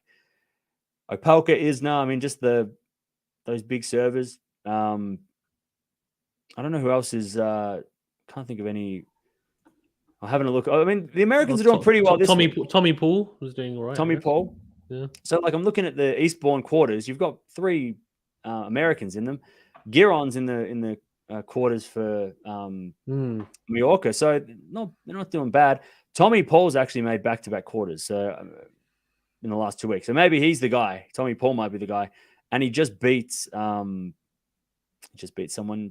a Sinner, yesterday. So maybe Tommy Paul. And I like his style. I think Tommy Paul's very intense. And he has good wins this year. I think he's beaten Zverev, someone said yesterday. He's beaten Sinner. Yep. He's beaten Rublev before. Yep. So maybe, but again, I think we're so used to the Americans dominating Wimbledon because that's their game. Like over the generations, it's been about, since the 90s, big serve, big returns, or big serve, big forehands, Roddick, Sampras, all those guys. But I don't know. And the women did great at the French. The American women did great at the French. So maybe the men can do great at Wimbledon. Yeah, who knows? Yeah, Korda's I feel like in terms of the eye test, he looks like the player who should have the highest ceiling, but we'll see. Yeah. Like Fritz is someone who looks like he's kind of getting everything out of him that is possible. Like he's really squeezing the potential, and I rate it. Like that's unbelievable. I don't see him as like a Grand Slam winner. I see him as someone who's going to be consistently solid, and I feel like that's what he is. But maybe that's a bit harsh. Mo says Berrettini and her catch can both take out Rafa, but do they believe that they can step up in the big moments with the center court crowd against them? I think Berrettini, I think he's played enough. He's got enough experience against, like you were saying, he hasn't beaten a top 10 guy at a slam. But I think if you look at who he's lost to in the last 5 slams, I think it's Nadal, Djokovic like 3 times, and someone else. So he loses to the best of the best. So I think he's starting to get there, Berrettini. And I think, but yeah, her catch might get spooked. I don't think Berrettini will get spooked. He's got, he'd deal with the moment more, and he'd believe more, I think, especially because he made the final last year. Got a set off Djokovic, which I think was a bit of a shock in the first set, and then and I think he'd rate his chances against Rafa. If you're going to beat Rafa, your best chance as a Berrettini type is on grass. The faster the surface, the better for Berrettini against Rafa. So, yeah, I think Berrettini can handle it. Hurkacz might be a little bit. Well, yeah, I mean, he took Federer out, but last year, so maybe he can. But I trust Berrettini against Rafa more, I think. Yeah, slightly. No, I agree. And Jonathan says, "Is Collins good on grass? She might go deep." I guess we were talking about the American women. She obviously had a really good run at Australia, but since then has been a little bit disappointing. Do you think she'll play better on the quicker surfaces? And obviously, like someone like a Pegula is doing well and has been doing well recently as well. And obviously Coco Gauff. What's your opinion on the American women, I guess, going into it? Yeah, I think Goff's the one could do something. Anisimova hasn't been spoken about. I know she's done well on clay, but she's kind of like a Sabalenka type. She hits the ball pretty hard and serves big. So, she's sneaking through under the radar. Collins kind of, I mean, Ostapenko comes to mind when I think Collins. She can play the Australian Open where she just demolishes everyone, but then she'll come in and I don't know if it was, I think she lost to Andreescu during the clay season. She demolished her first round opponent, and then she played Andreescu and got demolished, and everything was off. So she's very streaky, and I feel like right now she's very, especially being a top dog. So I think Collins, I don't know if she's going to go deep, but she has a game that could do good on grass, but consistency, that's the thing, I think. Yeah, she can spray it around a little bit. And probably a bit tongue in cheek says, "Can Lord Tomic win Wimbledon?" Don't even think he got invited. He's trying to pick boxing fights with Nick Kyrgios. So I don't know. Does he play tennis? I didn't even realize he played anymore. Yeah, that's crazy. Mate says, "I prefer no final set tiebreaker for best of 3, and all tiebreaks to be 7 points. Agree or not?" Oh, so I prefer no final set tiebreaker for best of 3, and all tiebreakers to be 7 points. Okay, interesting. In general or in Grand Slams, like as in every tournament. Yeah, so I guess you're saying for best of 3s for the women's then, and I guess for the Masters tournaments or other tournaments for the men's, and then tiebreakers saying 7 points. For best of 5 though, Matthew, what do you? What's your opinion on, I guess, them saying, look, every single tournament tiebreaker, championship tiebreaker to 10, for like they're trialing out for all of them. My opinion is actually that I don't mind that up until the final, and then the final should be like 2 clear games, because once you get to the final, right, you can't say, well, I'm going to be tied for the next round. That's it. That is the pinnacle. That's the final, right? And for example, if they had done that, we wouldn't have got the 2008 Wimbledon final with Nadal and Federer, right? It would have been a tiebreaker. And obviously, I mean, even the 2019 final between Fed and Djokovic, for example. So, but what's your opinion? What's your view on it? I love the win by 2 games. I just miss seeing those ridiculous scores. Like, you'll look at the first couple of rounds, you'll see like a 15-13 in the 5th, and you're like, what the hell happened there? And then you'll watch the highlights more, because you see the scores and you're like, what? I know that it got out of control with John Isner. He's the reason why. everything changed. But I think they can. I think Wimbledon had a good system. 12-all tiebreak. Yeah, you still get you kind of still get those 10-8 final sets, but they also cap it, so it's like it doesn't. And on grass being quicker, But I do miss 9-7 in the fifth or 9-7 in the third.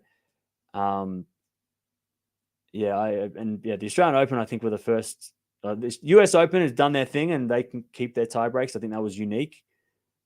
But yeah, I don't know why they're going 10-point tie breaks. That seems a bit like that's I guess a super tie break to finish the whole thing, I guess. But yeah, I think I'm old school. I like those long final sets where it was like, I remember a Roddick Federer 2009 final at Wimbledon. That went forever. And I think Federer broke Roddick once, and that was in that last game. It was a tiebreak. Then maybe Roddick would have won it, So the fact that someone can win a match without breaking serve is weird. But then, in a 5-setter, I don't know. I'm just old school. I want to see those long final sets.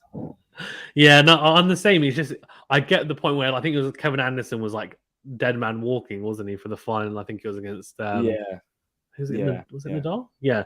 And he basically said, like, we've got to change. And I get that, like I do.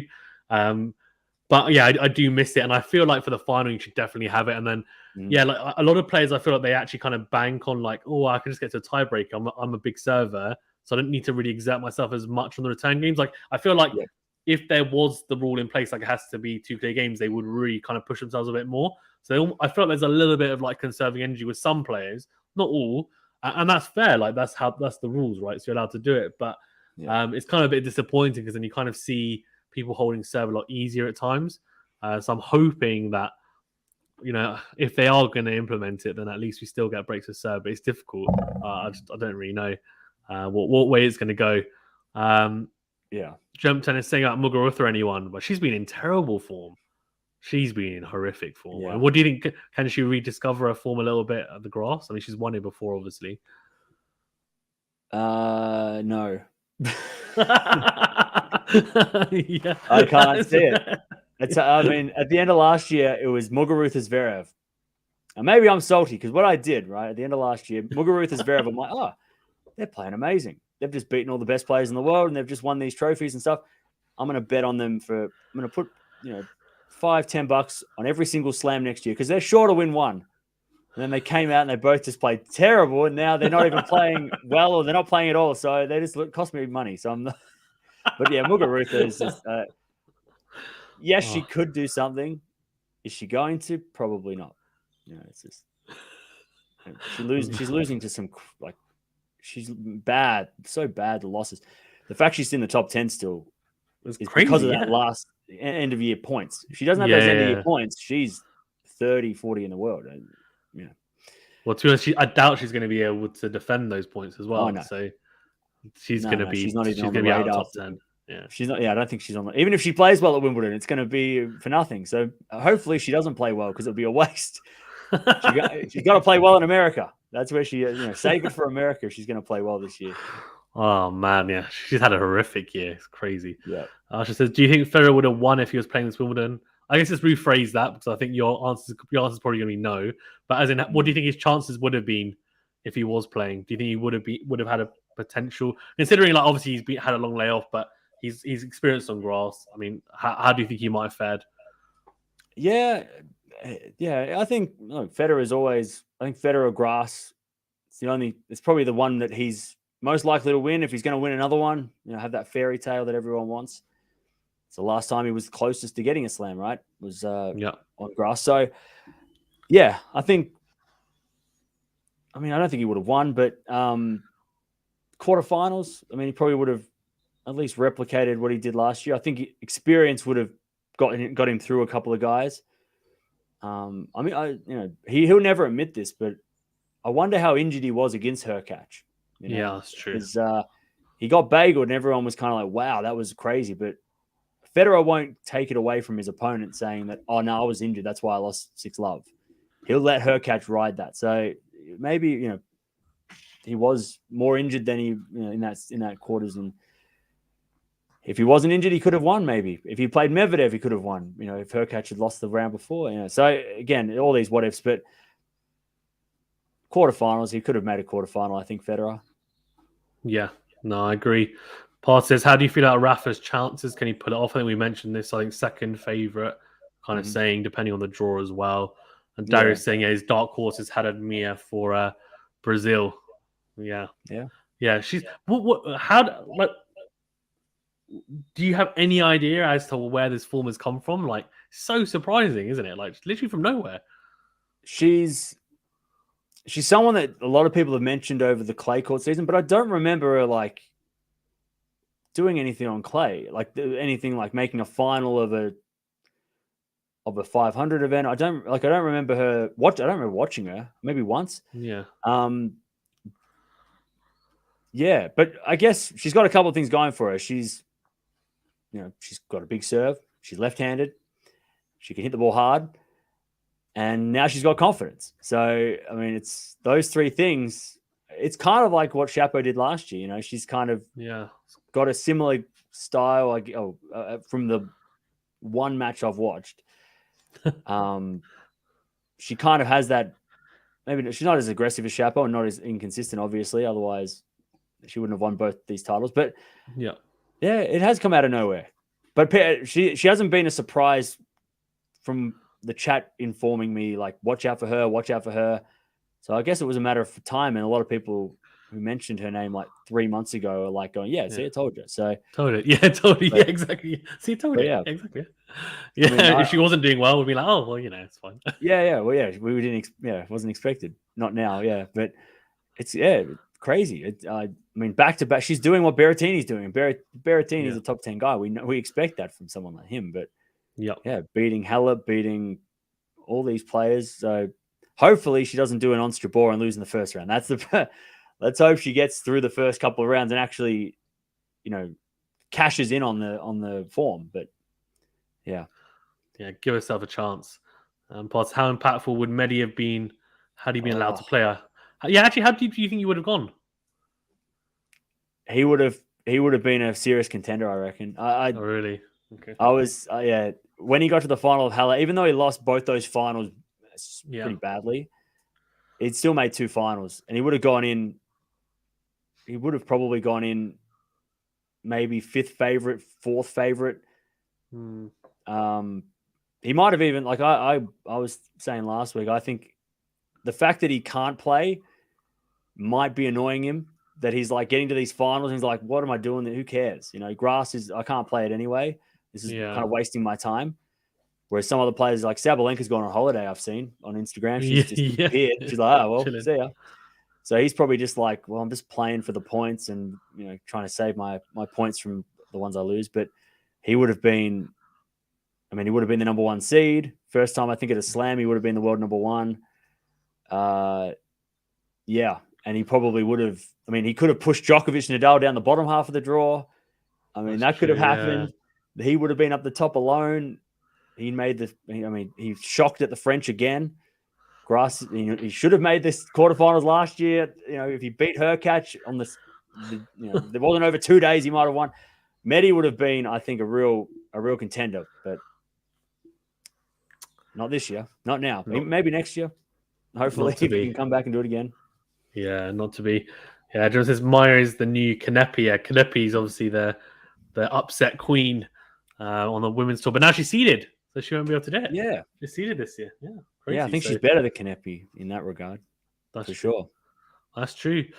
Cam, is there anything you want to touch upon? Because I know you've got a stream to do, so do go over to Cam's channel and check out Andreescu Kazakhin. I think it's starting in like 20 minutes. Oh yeah, they're still going. The match before. Oh, it's still going. On. Yeah, plenty of time.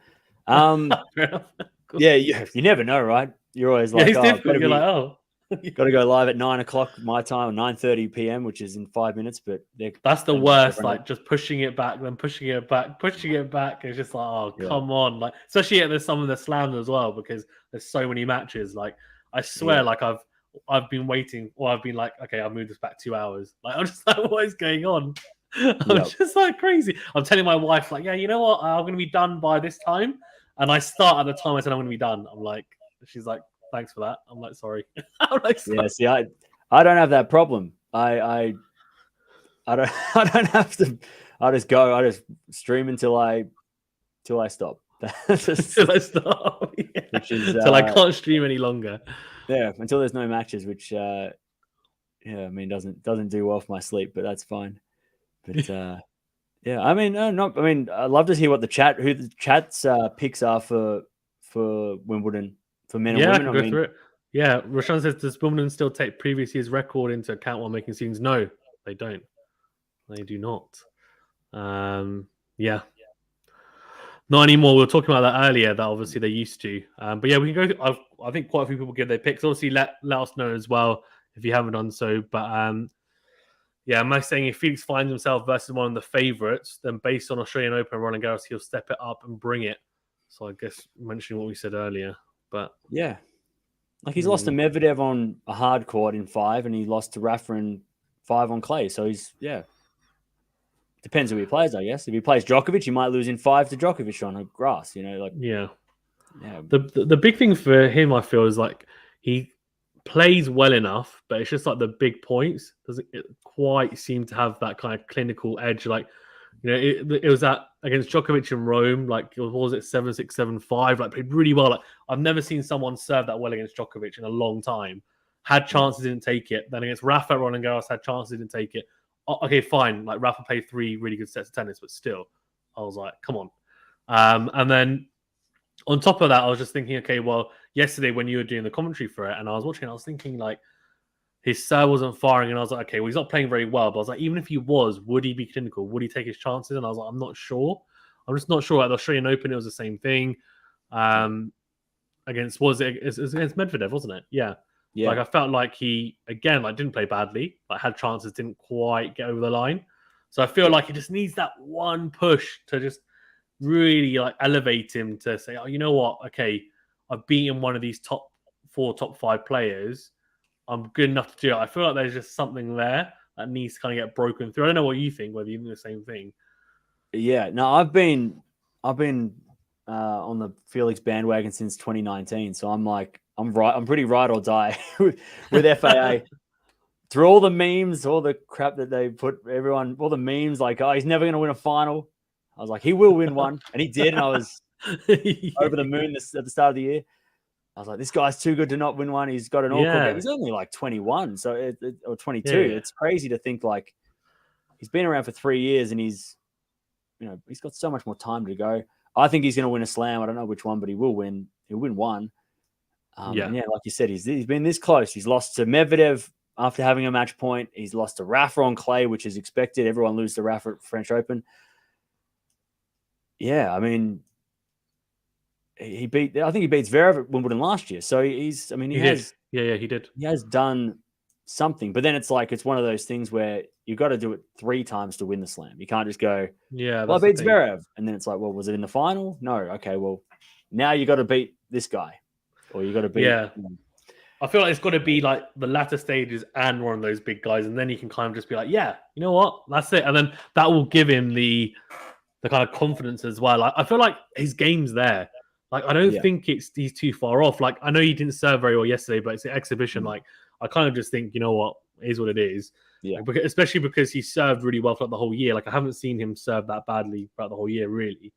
And if he serves like he did at Roland Garros at Wimbledon, like, he'll win so many free points because it's just it's a really underrated serve, I think. People don't realize how good it is, but it's really, really, like, potent for the most part. And then the forehand on grass, like, we know how good that's going to be as well. So I just feel like he likes the grass. He played well here last year. I think the biggest thing is like how well he's going to transition from, like, last year he didn't win at Roland Garros. He literally lost in the first round. So he could concentrate all his efforts onto grass.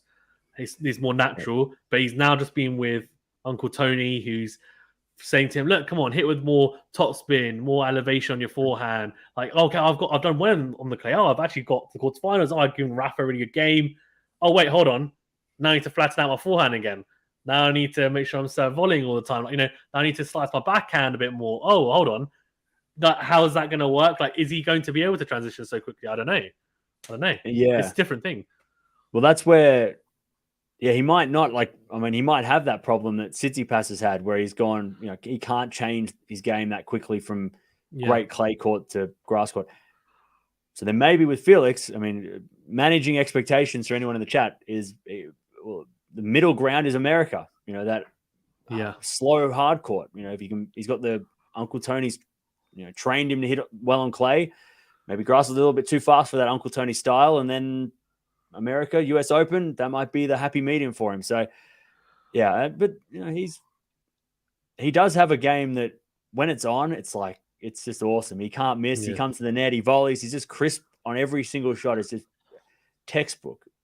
Yeah. The match against Novak, even though it was 2 sets in a straight set loss, I was watching and just thinking, this is one of the best matches I've watched. I did a commentary for it and I was like, I don't know why, but I was just watching it thinking, this is incredible. Some of the passing shots from both and where they're hitting the ball and the serving, I was just like, wow. And it probably won't get talked about in a year, but I just remember doing it and I was thinking, this is unbelievable. And he played his part in it. And I was just thinking, if he can play like this, for most of the year, he will go very deep. I can see him making a slam final. I can see him, he might not win it, but I can see him winning a couple of Masters, making a slam final, doing something. Because I feel like a lot of people are obviously very hard on Alcaraz, and rightly so, but they do forget how young Felix is. He's still really young, so he's got time on his hands. And I think he might do better than someone like Zverev. I know Zverev's won an Olympic medal, he's made a final, but he's still not won a slam yet. He could do better than Zverev or Tsitsipas. I feel like he's got that potential to kind of actually do better when it's all said and done, to be fair. Yeah, well, I think the thing that I like the most about Felix is that he is calm for most part. The only times that he seems to falter, and everyone would counter with the argument of, well, when he gets to the final, he chokes. Okay, well, he's kind of gotten over that now, hopefully. Yeah. But yeah, and maybe the next thing is he gets to the big matches and then he can't beat the big guys. Well, when he gets one of those wins, what happens next? He gets that belief. So yeah, I'm kind of with you with the whole Zverev FAA kind of comparison. Is they've both got every shot, and Zverev, but the mentality goes to Felix. Felix has got the stronger mentality. He's not going to crumble, if something doesn't go his way. Zverev, we've seen what Zverev does, right? So yeah, that's where, I think long term Felix will probably by the time Felix is Zverev's age, he's probably done more than he's probably got a slam, maybe, by the time he's 25, 26. Yeah. Zverev, I think that's how old Zverev is now. Yeah. They could end up on the same amount of slams, you never know in the next 5, 10, however long they play. So yeah, I like Felix. I think he's a complete player. Just needs to bring it all together on the same day. Agreed, yeah. And G's saying if Stefanos plays a big server early on, it's an automatic loss. Giving him no chance against her. I'm trying to think about how it would work with an Isner or a Pelka against Tsitsipas. But let's say he doesn't face them because early on, I guess. I guess Isner won't be seeded. I don't think, is he? I don't think he is. So yeah, Isner's a tough one. Yeah, that would be tough because it would. I think Tsitsipas is. I was thinking about this yesterday. I think Tsitsipas's worst nightmare would be playing a qualifier who's had 3 matches, because anyone, and same with Casper Ruud, I think anyone who's gotten through the qualies obviously knows how to play on grass. It's not like they fluked it through. Whereas playing someone if Tsitsipas plays against the clay courter in the first round who's just in the top 100, automatic entry, that'd be interesting. That would be better for Steph. But it's I don't know. I don't have his record in front of me, but it would be interesting to see who he's actually beaten to this point on grass this year, and go, he's beaten that grass court player, that clay court player, that. But yeah, if he plays a big server, that slice backhand is hard to watch. And I know the open stance. Moritoglu's done he's done videos and tutorials about teaching Tsitsipas how to hit a slice, and it's he just still can't he just pushes it, and you're it's just not natural. Berrettini's got a better slice. Berrettini's got a great slice. I was saying that if he wanted to watch, so maybe he looks at Federer and says it's maybe too hard to do, but Look at Berrettini's. Like Berrettini's is similar to like how Ash Barty's was. Like it's an attacking slice. Like you can hit very low over the net. Like a lot of pace. It pushes people back. Like they can't hit offensively off his backhand slice for the most part. He can also hit the defensive slice as well. But like he's able to do it. Whereas Tsitsipas is like open stance slice. Like it's just like it's loopy. He's got a lot of spin on it, but it just sits up. And like Kyrgios just like tore it apart when they played. And I was just thinking like, what is this? You may as well just hit the dry backhand. May as well just hit it. Yeah. Just hit the dry backhand if you're not gonna be able to hit a slice well enough. And I think he hits it because he thinks I'm on grass, I need to hit it. Yeah. He's trying to work on it, and I get that, but it's something that there's no way he's going to win Wimbledon without a good backhand slice. I feel like it's just impossible. No. I just don't think. And maybe I'm wrong. Maybe he goes on and wins Wimbledon, and then I've got egg on my face. But I just feel like it's really, really tough to see how like it translates. And then against the big servers as well, like all they're going to do, they're going to just serve to his backhand. Like what's he going to do? Yeah. He's going to like half those backhands are going to go into the net. Half of them are going to go, like they're going to go wide. Okay, you might bunt some back into play, but majority of them are not going to be made. Like he's got a massive issue there. And we saw against like with Kyrgios just like he was like, okay, I'm just going to hit myself to your backhand. Like good luck. See what you can do. And it just didn't hold up, so it's difficult. I don't know. That's going to be I mean, he's got a clear weakness for sure. Yeah. Agreed. And because has Vesely ever been seeded in a slam? I think so. Doesn't need to be. Doesn't need to be. Doesn't need to be. Doesn't need to be. Yeah. Exactly. You know, like another favorite on our channel is Jack Sock, and I think he's playing qualies today, final round. Okay. He would be if he plays Tsitsipas doesn't want to play. He likes serve volleying as well for sure. Like Jack Sock for sure. Yeah. Who is very similar to Vesely. Actually, the qualies are on right now. I'm looking at who's they're all playing at the same time now. But again, I guess we'll find out this time tomorrow who Steph has to play, and we can judge how far he goes by. Yeah. To be fair, he got a really bad Roland Garros draw with Musetti first round. As in, like after Musetti, it was pretty easy. So I was like, if he wins against Musetti, he's going to make the final.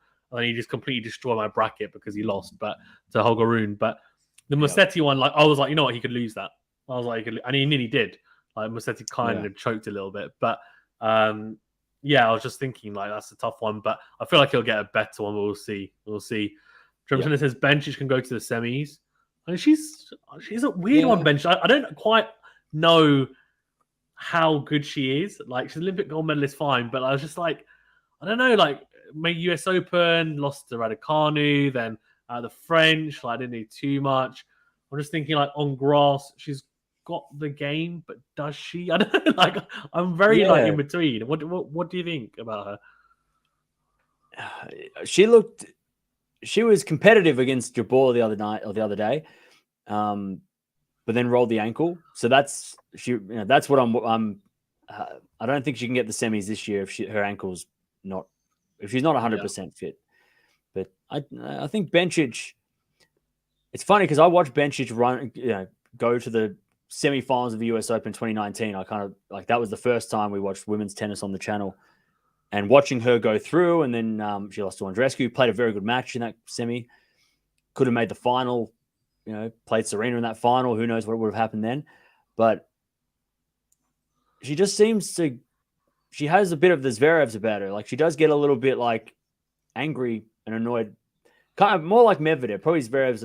She's not like she's more like Medvedev. She'll turn around just like yelling and screaming at coaches, and she just really loses her cool, which I think that's what ultimately stops her from getting to that, doing reaching the potential that people think she can do. But she won. I mean, she won the gold medal last year, so she obviously can play tennis. So it's tricky. If she's healthy, though, if she gets to the semis, I wouldn't be surprised. Yeah, agreed, yeah. Okay, he says, what are the chances of Emma Raducanu this SW19? I think we both said that she can probably go relatively far. She's dangerous. What do you think, though? What's the expectation? What do you expect her to do? I guess is the... I thought you were saying, what's the expectation? Well, from your point of view, in the UK, it's probably like she's going to win, right? like no. I don't know. I think a lot of people papers. I mean, maybe not your opinion, but yeah, the general public are like, oh, she's going to win, right? Yeah, God, yeah. I don't know. I haven't actually looked at it. I think there is definitely hype around it, but I feel since the US Open, like start of the year, it was very much like, oh, she's gonna like going into Australia. It was like, yeah, and then going into the French, it was like, oh, she's actually playing quite well on the clay. Like, oh, can she do something? But now I feel like because of all the like pulling out and retirements and stuff, I feel like it's simmered down a little bit. I think if she wins a few matches, then it'll go crazy. Like they'll be like, oh yeah, she's back. Like she can do it. She can win. But at the moment, it's like, okay, we'll see how it goes, kind of thing. Yeah. Okay. Yeah, I'm the same. She's. I don't know how many times she's retired from matches this year. I think 3, maybe 4. Yeah. She obviously retired this time last year. At Wimbledon. So yeah, and we still like. I know that there was. We don't know exactly what happened. Well, maybe you heard more than me. But what exactly happened when she retired last year? Some people were saying it was because of the pressure of the crowd. Some people were saying she was breathing problems just in general. I think she had an anxiety attack. Okay. I think so. Because the crowd was like, it was just like it was a lot at one time. I think she said, after, like I think a few days after, and was like, yeah, basically the like occasion was like too much, and she like got to her basically, and she basically had an anxiety attack, and she was like, that's why she couldn't breathe properly, which I guess is understandable. Like that's the case, and you can't play, so that's fair, I guess. Yeah. Well, I mean, yeah, if she can make the 4th round, like she could do what she did last year. I think that'd be a pass, especially with no coach. I think she'd be able to do or no single coach. I don't know what her situation is now, but I think if she replicates what she did last year, I think that'd be a pass for me. Yeah, no, agreed. Whereas I think so we've touched upon this. Berrettini's one of the favourites, but what are his chances against Nole or Rafa, who is the easy opponent for Matteo in 2022? I think you said obviously you think it's going to be Rafa. You'd have a better chance against Rafa because of the surface, whereas against Novak, you think you'd probably pick him apart. I think. Yeah. Says Loki would like to see Ruud versus Kyrgios in the first round.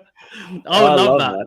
You know, the best was when Kyrgios played Ruud in the hard court swing, wasn't it? And then he beat him. And then I think there was like a very, very brisk handshake. And then like Ruud walked off. And then he said to the camera, like, there's no effing talking now, is there? Or something. And I was like, love it. God. I love that. We need more of that. And then they asked him about the rankings, and he was like, "Oh, but there's someone who's ranked number 7, like they've never won. He's like, they don't win any matches on the hard courts or grass." Like, he's like, I'm not calling out Casper Ruud, like he won the French Open final, like he's a good clay courter, but. And I was like, he's forgetting you. I was like, you're forgetting you made the final in Miami, but I can see your point. But he really has it in for him. I was like, it's hilarious, man. I love that. It's the funniest thing because it's like Kyrgios on his own. Like most people who know tennis know him. People don't really know Casper Ruud outs. Like maybe they do a little bit more now, but you put them together and you have to watch that match. Even like before they played earlier this year, knowing that the history of their first match, Kyrgios got defaulted. And then like those kind of things, I think like I don't want to have everyone drama all the time, but I like that those rivalries. I watch, boxing, UFC, those one-on-one sports where there is that like bad blood between some people. And I think Kyrgios and Ruud is, for some reason, it's just a must-watch match. Doesn't matter where or when, because of all of the things that's happened. All of these things that have gone through from the default where Kyrgios threw the chair, Ruud was the opponent, Ruud calling Kyrgios out for being stupid, the whole clay court tour on blast because of Kyrgios saying they're all, you shouldn't be able to win 250 tournaments every week and still be a top 10. That's, crap, whatever.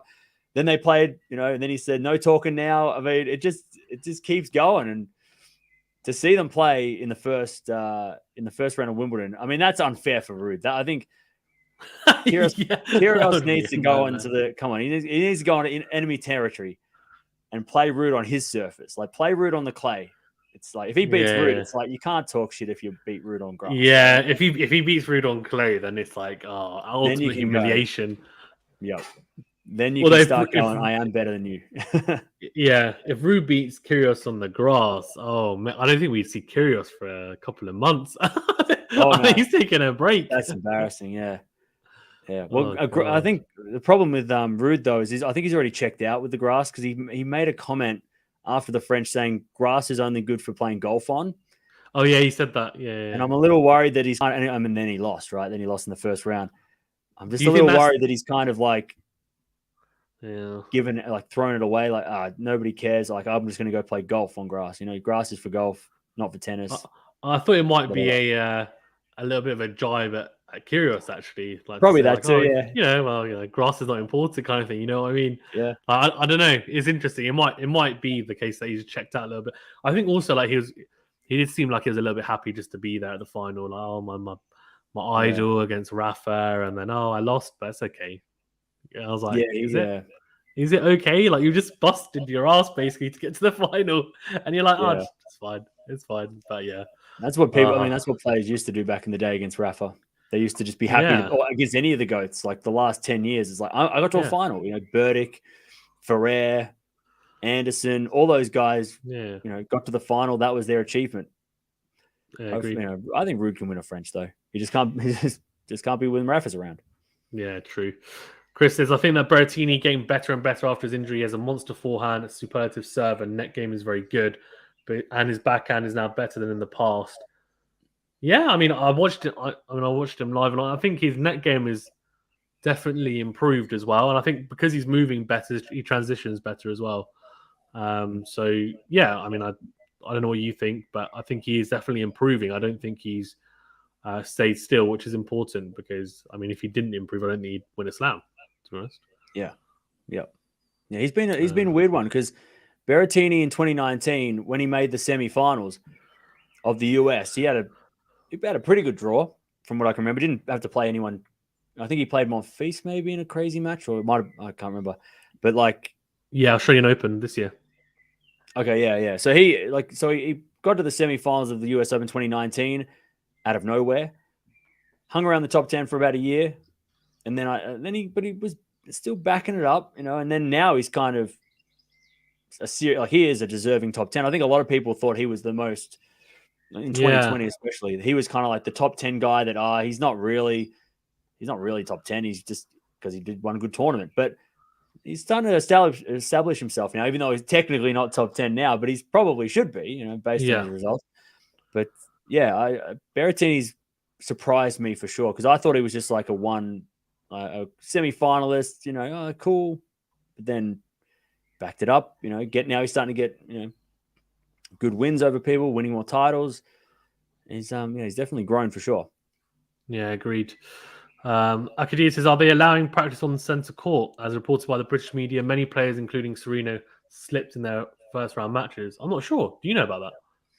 I'm not sure. Yeah, I'm not sure. I can understand why, so they can kind of wear the court in a little bit. Get to grips with the court, literally. Yeah, exactly. But yeah, I'm not sure. I haven't heard anything or seen anything. I mean, I don't know if Wimbledon would want that. Yeah, I've seen Rafa practicing on the outside courts at Wimbledon, but I haven't seen him in centre court. I'd assume we'd see it on social media if it's happening, but could be wrong. Or it's crazy that Kyrgios has a positive head-to-head literally against everyone in the top 10. Except Nadal has never reached a semi-final in a Grand Slam. It's true. It is crazy. Absolutely crazy. Oh, man. God. Yep. It is. Yeah. It's awesome. It's amazing. Dude says sock watch. Yep. I think he's on right now, actually. I think I just saw him. Oh, is he? Oh, very nice. And Punch says, for how many years do you think Nadal is going to be still on tour? I'll let you answer that one first. He's having a kid coming up. If he gets to 23 or even 24, I mean, 4 ahead of Djokovic and Federer, that's a long way. That's a long way out. And I think he'd retire if he maybe I think the Olympics. He'll play Olympics at the French Open at Roland Garros. Gee. Wow. Okay. In 2024, that'll probably be it.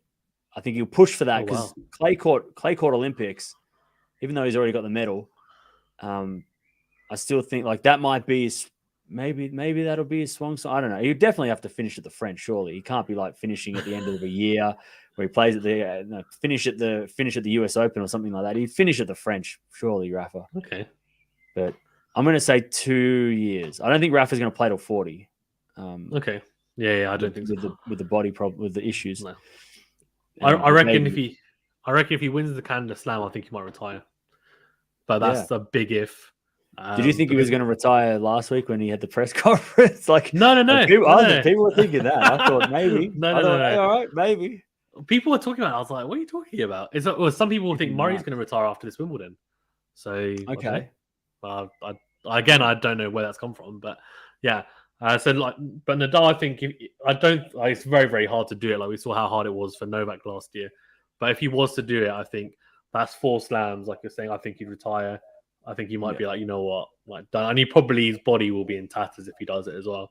And then, but if he doesn't, then I think he'll play next season. Then he'll retire, and then he might retire. Like you're saying, he might retire Roland Garros, which is an interesting one. I guess that's what a lot of people could skip think Australia. As well. You know, like he's done a lot of. He's skipped Australia a lot over the years. Yeah, I don't know. I otherwise, I actually think he will retire next year. I don't know when, but yeah, we'll see.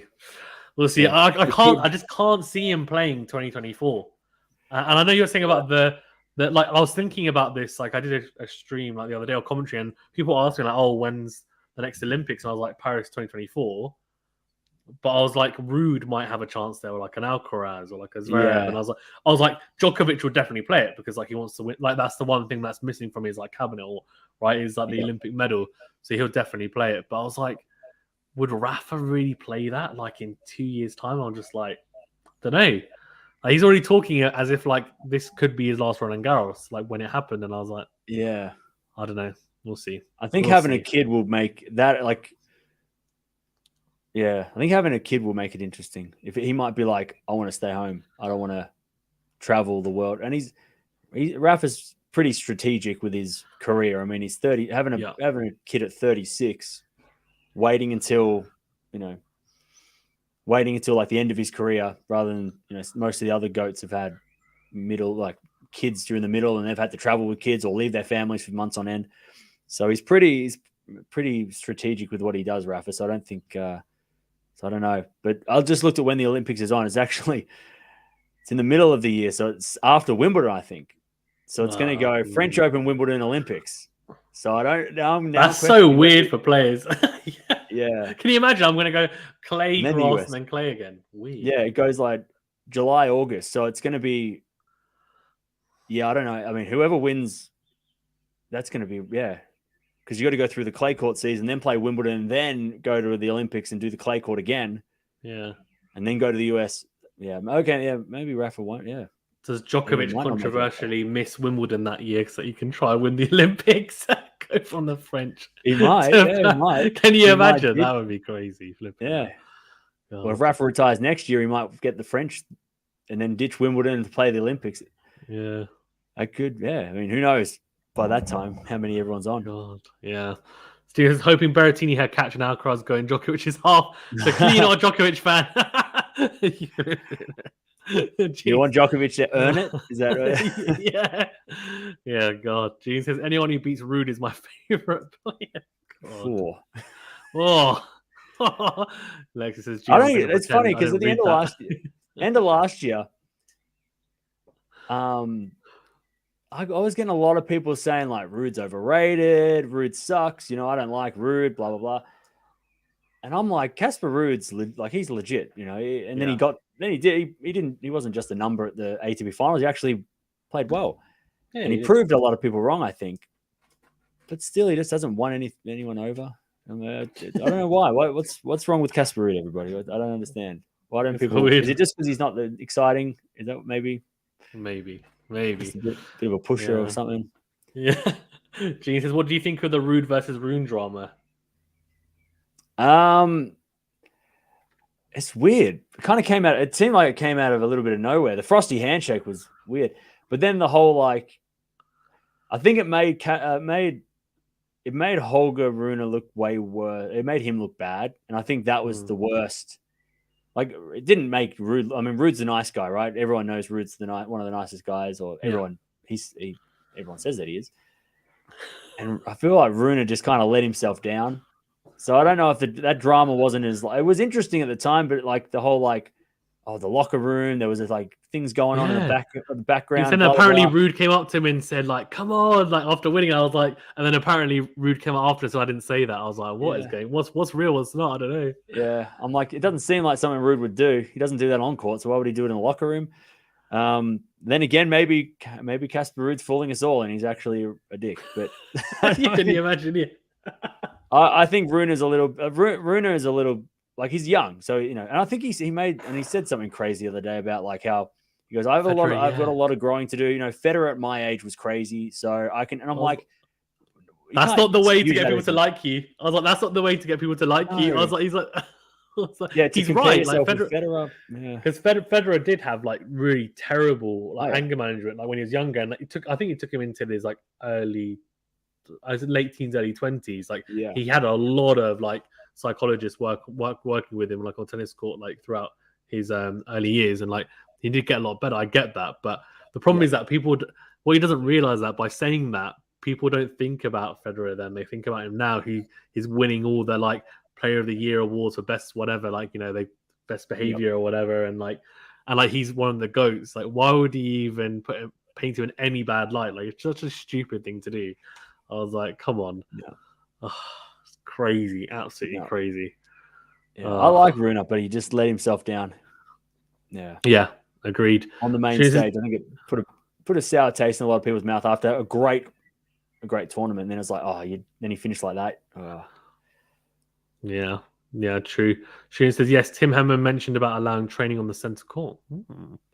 I guess it won't be for very long, though. They'll probably give them like an hour slot or something. Yeah. Here you go, have an hour slot. And then, that's interesting. Uniqlo will add RF logo on Rogers' clothings. Or clothes, or even. He just posted it. Oh, do you think Gasquet is among the favourites of Wimbledon with the Russians and his magnificent form? 20 games win streak. This can't be a real comment. Okay. Maybe. So it comes like maybe. I don't know. Just in case. I've got no idea. Oh, that's bizarre behave. What the hell? Rafa ain't going anywhere after this year. We'll see. It'll be a sad day when that starts happening. Yeah. When we start Sam says, Cam Rafa said the king. So Sam's a massive Rafa fan. She's saying, Cam Rafa said the kid won't change his tennis career.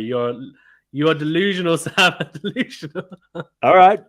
I don't have any kids. So I don't know if it changes people's perspective on things. I've got a kid. It does. Yeah. It does?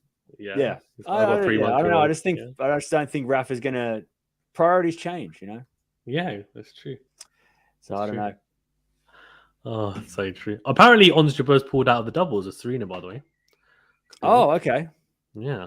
Akadi says, looking at the Serena's form in the doubles in Eastbourne, I think she's in better shape. Do you think she has a chance to level 24 with Margaret Court? I'll leave that to you, Serena fan. I think, what was it? Can she get to 24? I want to say yes, but I've been saying yes for 4 years. So if she, look, I think she can. She's not going to do it with the French. Wimbledon, maybe not this year, but maybe if she plays one more. Australian Open, she could. US Open, I mean, she maybe. I don't know. I think US Open might be the best chance this year. The last chance maybe for Serena, because everyone's played so much. She hasn't played at all. She'll go to the US Open sort of fresh-ish. While Iga, who knows what she's going to look like at the US Open, how her body will play out for that. Play that. Can she play 60 matches, 50 matches by the US Open? I don't know. I don't know. We'll see. I would love to see her do it. And then just hang it up. Just be like, see ya. Yeah, I agree. It says, I hope Alcaraz, Berrettini, Cash, and FA will joke aside with the draw. Rafa will hopefully get Rusis past the likes, and yes, I'm biased. At least, you admitted it. I like that. Hey, that's all right. At least you admitted it. Oh my god! But that could happen. I mean, maybe I don't know exactly if that could exactly happen, but there's definitely a chance that Djokovic could get a nightmare. And he's due for a nightmare draw. You know, I think last year there was a lot of every time the draw would come out, the same comments would be, "Oh, Nole's got an easy run. Why this isn't fair?" He got a pretty good draw. I mean, besides playing Rafa in the quarters, his first 4 rounds were pretty simple. If he avoids Rafa, maybe he would have gone further. But maybe he gets a nightmare. Maybe this is the year, the Wimbledon that he has to play against every one of those guys, and Rafa gets an easy one. Yeah. Nathan says Cam's office looks so nice. Oh, okay. Is it your actual office? Yeah. This isn't a green screen. This is actually my okay. My green screen is down for now. Yeah, this is what it looks like behind the screen. Okay. I was like, okay, fine, it is. People says Ruud is a class act. On the other hand, Holger Rune is a disgraceful, immature kid. If that was my son, I would have whooped his ass. God. Oh God. Very good. Very good. Oh, that's true, actually. Have you seen that clip of him kicking his mum out? Oh God. Yeah.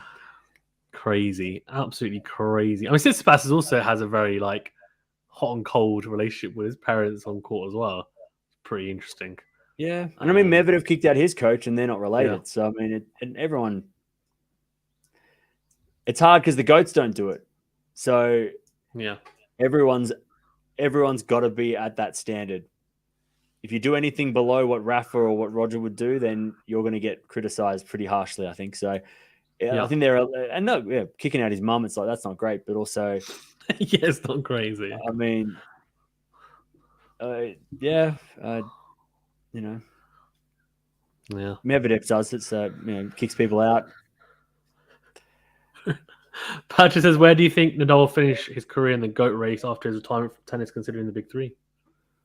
Or do you mean GOAT race or slam race? It's a very different question, isn't it?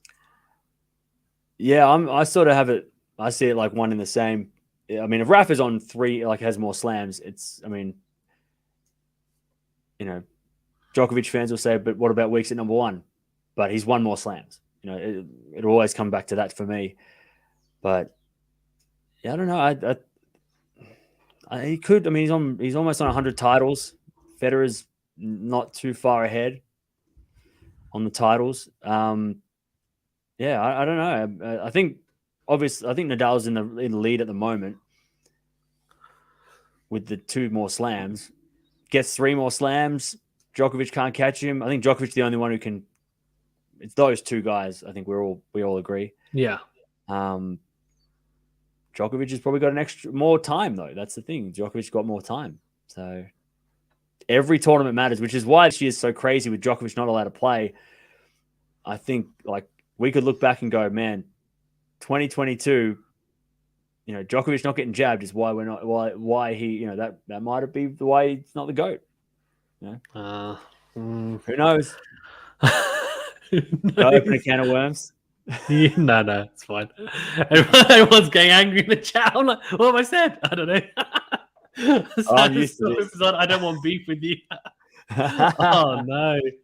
Didn't know Fazan is a retired tennis player because he had a kid. What have I missed? Alexis says you trash Fazan. Jeez, they've turned on you. What a I don't know. Oh god. Oh, Jesus. I don't want to admit that she is at the end of her career. I think he's talking about Serena, I'd imagine. Yeah. Oh, yeah. It's interesting. Like, I feel like she's got a very divisive group of people. Like, some people absolutely love her, but I have to say, I get a lot of negative comments on whenever I do a video on Serena or I talk about there's people in the comments just proper trolling her. I'm like, why? She's okay. If you don't like her style of play, that's understandable. But she's a great. You have to at least acknowledge what she's done. It's like saying with Djokovic, right? A lot of people don't like him as a person, whatever, fine. But then that's up to you. But you have to acknowledge what he's done as a tennis player. It's incredible. Yeah, I just don't get it. It's crazy. Yeah, it's. I get that too. A lot of people laugh when she come in the chat and laugh when she loses, and it's I don't know where that comes from. Yeah, it's crazy. I don't know. It says, how do you see the Nadal FA exhibition match going? Are you going to be doing that tomorrow as well? Yeah, I'll probably be watching that. I think it'll be good. I think it should be good. I think FAA, just if he plays, he needs to play better. I think if he gets whooped by both Djokovic and Nadal to go into Wimbledon, I mean that's gonna, even though it's an exhibition, I think that's still a confidence. You want to at least be competitive against these guys going into, even if it is an exhibition. I think it could be. It has the potential to be, a close one. Grass should suit Felix more if he plays that grass game. So yeah, I think I always say I want 3 sets. So I want I want a close match where it goes to a decider. But Felix needs to lift for sure. He can't play like he did yesterday. Otherwise, he's going to have 2 bad results 2 losses going into Wimbledon, which is not 3, I think, because he lost last week, didn't he? So yeah. It has potential. Yeah. It's just Rafa will win. Djokovic will get eliminated by someone, Kyrgios or Alcaraz. Then we said Kyrgios can be a threat. Actually, what do you think of the dynamic between Djokovic and Alcaraz on a grass court? Surely Djokovic has got more of an advantage than he would do on a hard court or clay court against Alcaraz, I'd assume. Yeah. I think that what I've seen with Alcaraz, it's an interesting one. Djokovic's returning was, even though Felix wasn't serving great yesterday, when he did get a good serve in, Djokovic's returns were really, really good. So that's going to be interesting to see how that works as well. And I've also realized with Alcaraz over the last couple of months, when he plays someone who's a brick wall, he does overhit the one extra shot. He did that against Dimonor in Barcelona. He didn't do that against Djokovic when they played in Madrid, but Madrid's a little quicker, so maybe the quicker courts, he might be able to get through the court a bit more. But yeah, I think Alcaraz, I think Djokovic beats Kyrgios. I think that Alcaraz might trouble Norway, but I don't know. I think that what if those 2 guys are in the bottom section with Rafa? I mean, then Djokovic won't have to play them. That's true. It's crazy. Oh, this is interesting, actually. What's this? Do you think it's fair that Ultimate Tennis Statistics has 4 points for Masters 1000s, but 3 points for Olympic gold for their statistics on the GOAT race? Oh, okay. I've seen that website. They've got like a Van Lendl at like number 2 or something. So I don't agree with that, I'm assuming. Sorry? I said I'm assuming you don't agree with that. Yeah, it's a weird website because I like how they've tried to go about it and try to give points per what you win. Yeah. But yeah, I don't know. I think the GOAT race is tough. I mean, it's not just like as simple as, well, this person's won this many Masters, this many everything. It's definitely a lot more. And I think records count. Rafa hasn't dropped out of the top 10 since getting in there, I don't think. So, like, that it's got to count for something, and since he's had all these injuries as well, so I don't know if it's that easy just to categorize it. And I know I've seen that site and I think it's an interesting way to do it, but I don't know if it's as accurate as, it's got its holes in it. It's tough to give numerical values to things and then try and I don't know. It is really tough. It's really tough because all 3 of them as well. I don't know. I mean, Federer, I think it's safe to say he's not. Whether he's your favorite player, you think he's the best player in terms of talent-wise or whatever, fine. But I think in terms of the GOAT debate or like slam race, I think we know that he's not going to be in it. I don't think, unless he somehow manages to not age or go reverse in age somehow 10 years. Yeah. Isaac says, Alcaraz's game looks perfect for grass due to the video game ultra-aggressive style he plays. Only question is his serve. Okay, yeah. Well, that's the thing. I guess we'll find out. We don't know. Does he have a slice serve? Because he hits big kick serves right on the clay. I know he can get the flatter serve and Thompson serve. But on the second serve, a lot of people use a slice serve right on first or second serve. I'm just wondering whether he actually has one. Do you know? Yeah. Well, yeah. I have to have a look today when he plays TFO. yeah, I guess I'm sure he'd have one if he's got if he's got the kick serve out wide. He can probably go around as well. I think we'll see a lot of serve volume from Alcaraz, which I think he did that on the clay. So I mean, why wouldn't he do that on the grass too? So I think, yeah, he does. Like it's kind of he does have a game for grass. Like he could, if everything goes right, he could definitely beat everybody. But I just want to see him play a couple matches first to decide. That's where I'm kind of like It's tough. It's such a small sample size, isn't it? Yeah, and he can't go off last year. He can't really go off last year because he's way different this year. But yeah, yeah, he could. He had potentially, yes, for sure. Yeah, come on. Yeah, like the video if you haven't done so already, if you don't mind. If you are liking the video, that is, then yeah. Gene says Sock 1 is into the main draw. So your man. Hell yes. Yes. Sock into the draw, sits past first round. That would be insane. I'd love to see Sock versus Rafa. I mean, that would be just I don't even know what that looks like. So yeah. Let's see what happens tomorrow, I guess. No, I agree. Akadis says Ego is practicing a lot on the grass, but that's a terrible decision not to play any of the warm-up tournaments. Round 1 with any Brit like Bolter or Heather will be a real test for her. I personally don't think Heather Watson's a test. I think it might be a bit harsh, but Heather Watson's been disappointing Brits for the best part of about 6-7 years. Katie Bolter, though. Of Britain. Yeah. I mean, Sam won Sam won a slam, yeah. But Katie Bolter, like, recently has been in some very good form, so she might be a bit of a test. But yeah, what do you think on her decision? I think she had a slight injury, but do you think it'll matter? I mean, she's not like Novak and Rafa where she's got loads of experience on grass. So I guess not playing any warm-up tournaments, could it come back to bite her? It could. I don't know. I'm not sure how. Like, I guess if she had a sore shoulder, why would good idea not playing? Get 3 weeks off. But yeah, it's definitely risky not playing any warm-up tournaments. And it's also like for all of us, we don't have any idea what she's going to look like. We all expect her to just, well, if Rafa can do it, she is kind of like dominating. She should be able to do it, but I have no idea. Hopefully, for her, hopefully she doesn't play those players early because I think, she plays against a home crowd. That could be really tough.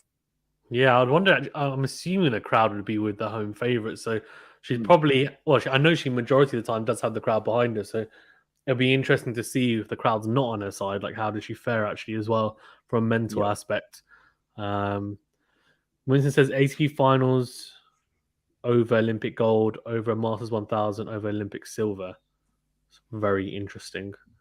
Okay. Olympic silver. I feel like Olympic silver means absolutely zero for me. Oh yeah, I know that sounds harsh. Not in tennis anyway. I don't think. I think ATP 500 probably. Like no one's gonna say like Khachanov. I think Cam's cutting out. Yeah. Oh, much. Oh. We're good. You just press the button. Something. Accidentally opened something. It's all right. Yeah, you're just cutting out a little bit, but it's okay. Russia says we're all forgetting Apelka. Dude's going to come out of nowhere and beat everyone on grass. Oh, you're back. Yeah. There's a bit of warbling. Sound like you're in space. Yeah.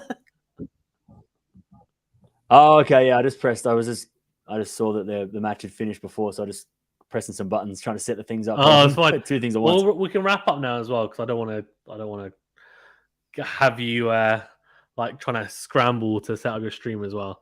It's not fair on you as well. So it's fine. No worries. But yeah, Ushers, please like and subscribe. Yeah, guys, please do like and subscribe if you haven't done so already. Also, check out Cam's channel, of course. I'm sure everyone on here is already a subscriber like me to Tennis of Cam Williams. But of course, he's going to be doing the Andreescu Kazatkina match like very shortly. So do check out that stream if you're on here. Jump over. But do you want to shout out? Is there anything you want to touch upon? Also, shout out your socials as well. Yeah, Tennis Talk. Just Google it or write in YouTube and it'll come up. Yeah, not much. I mean, it's just going to be a crazy couple of weeks. Hopefully you're hopefully your player does well. Hopefully they don't lose in the first round. That's the worst part. Is when you have all this build up and then they lose in the first round and you're like, oh. So hopefully everyone's picks go well. But yeah, not really. I don't really have anything else. Yeah, most of the people in the chat I recognize. But if you haven't found, Tennis Talk, we're going to be live. If you want to continue the conversation, we're going to be live probably in about 5-10 minutes after this. So yeah, jump over. Yeah, I'll tune in as well. But yeah, thanks very much, Cam, for being on. Appreciate it. We should do it again at some point as well. But yeah, good luck for all your Wimbledon coverage as well, with the draw previews and all the matches as well. I'm sure you'll be banging it out as always. So yeah, looking forward to seeing some of the commentary and stuff on there as well. But yeah, guys, thanks so much for tuning in. Appreciate it. Remember to hit that like button if you haven't done so already. Subscribe if you're new for more content. Of course, go over Tennis Talk. Like, subscribe, join, and all that good stuff. And we'll see you next time for another live. I'll see you tomorrow, actually, for the draw previews. Cool. Thanks very much. Thanks, Cam. Appreciate it. See you later. No worries. Cheers.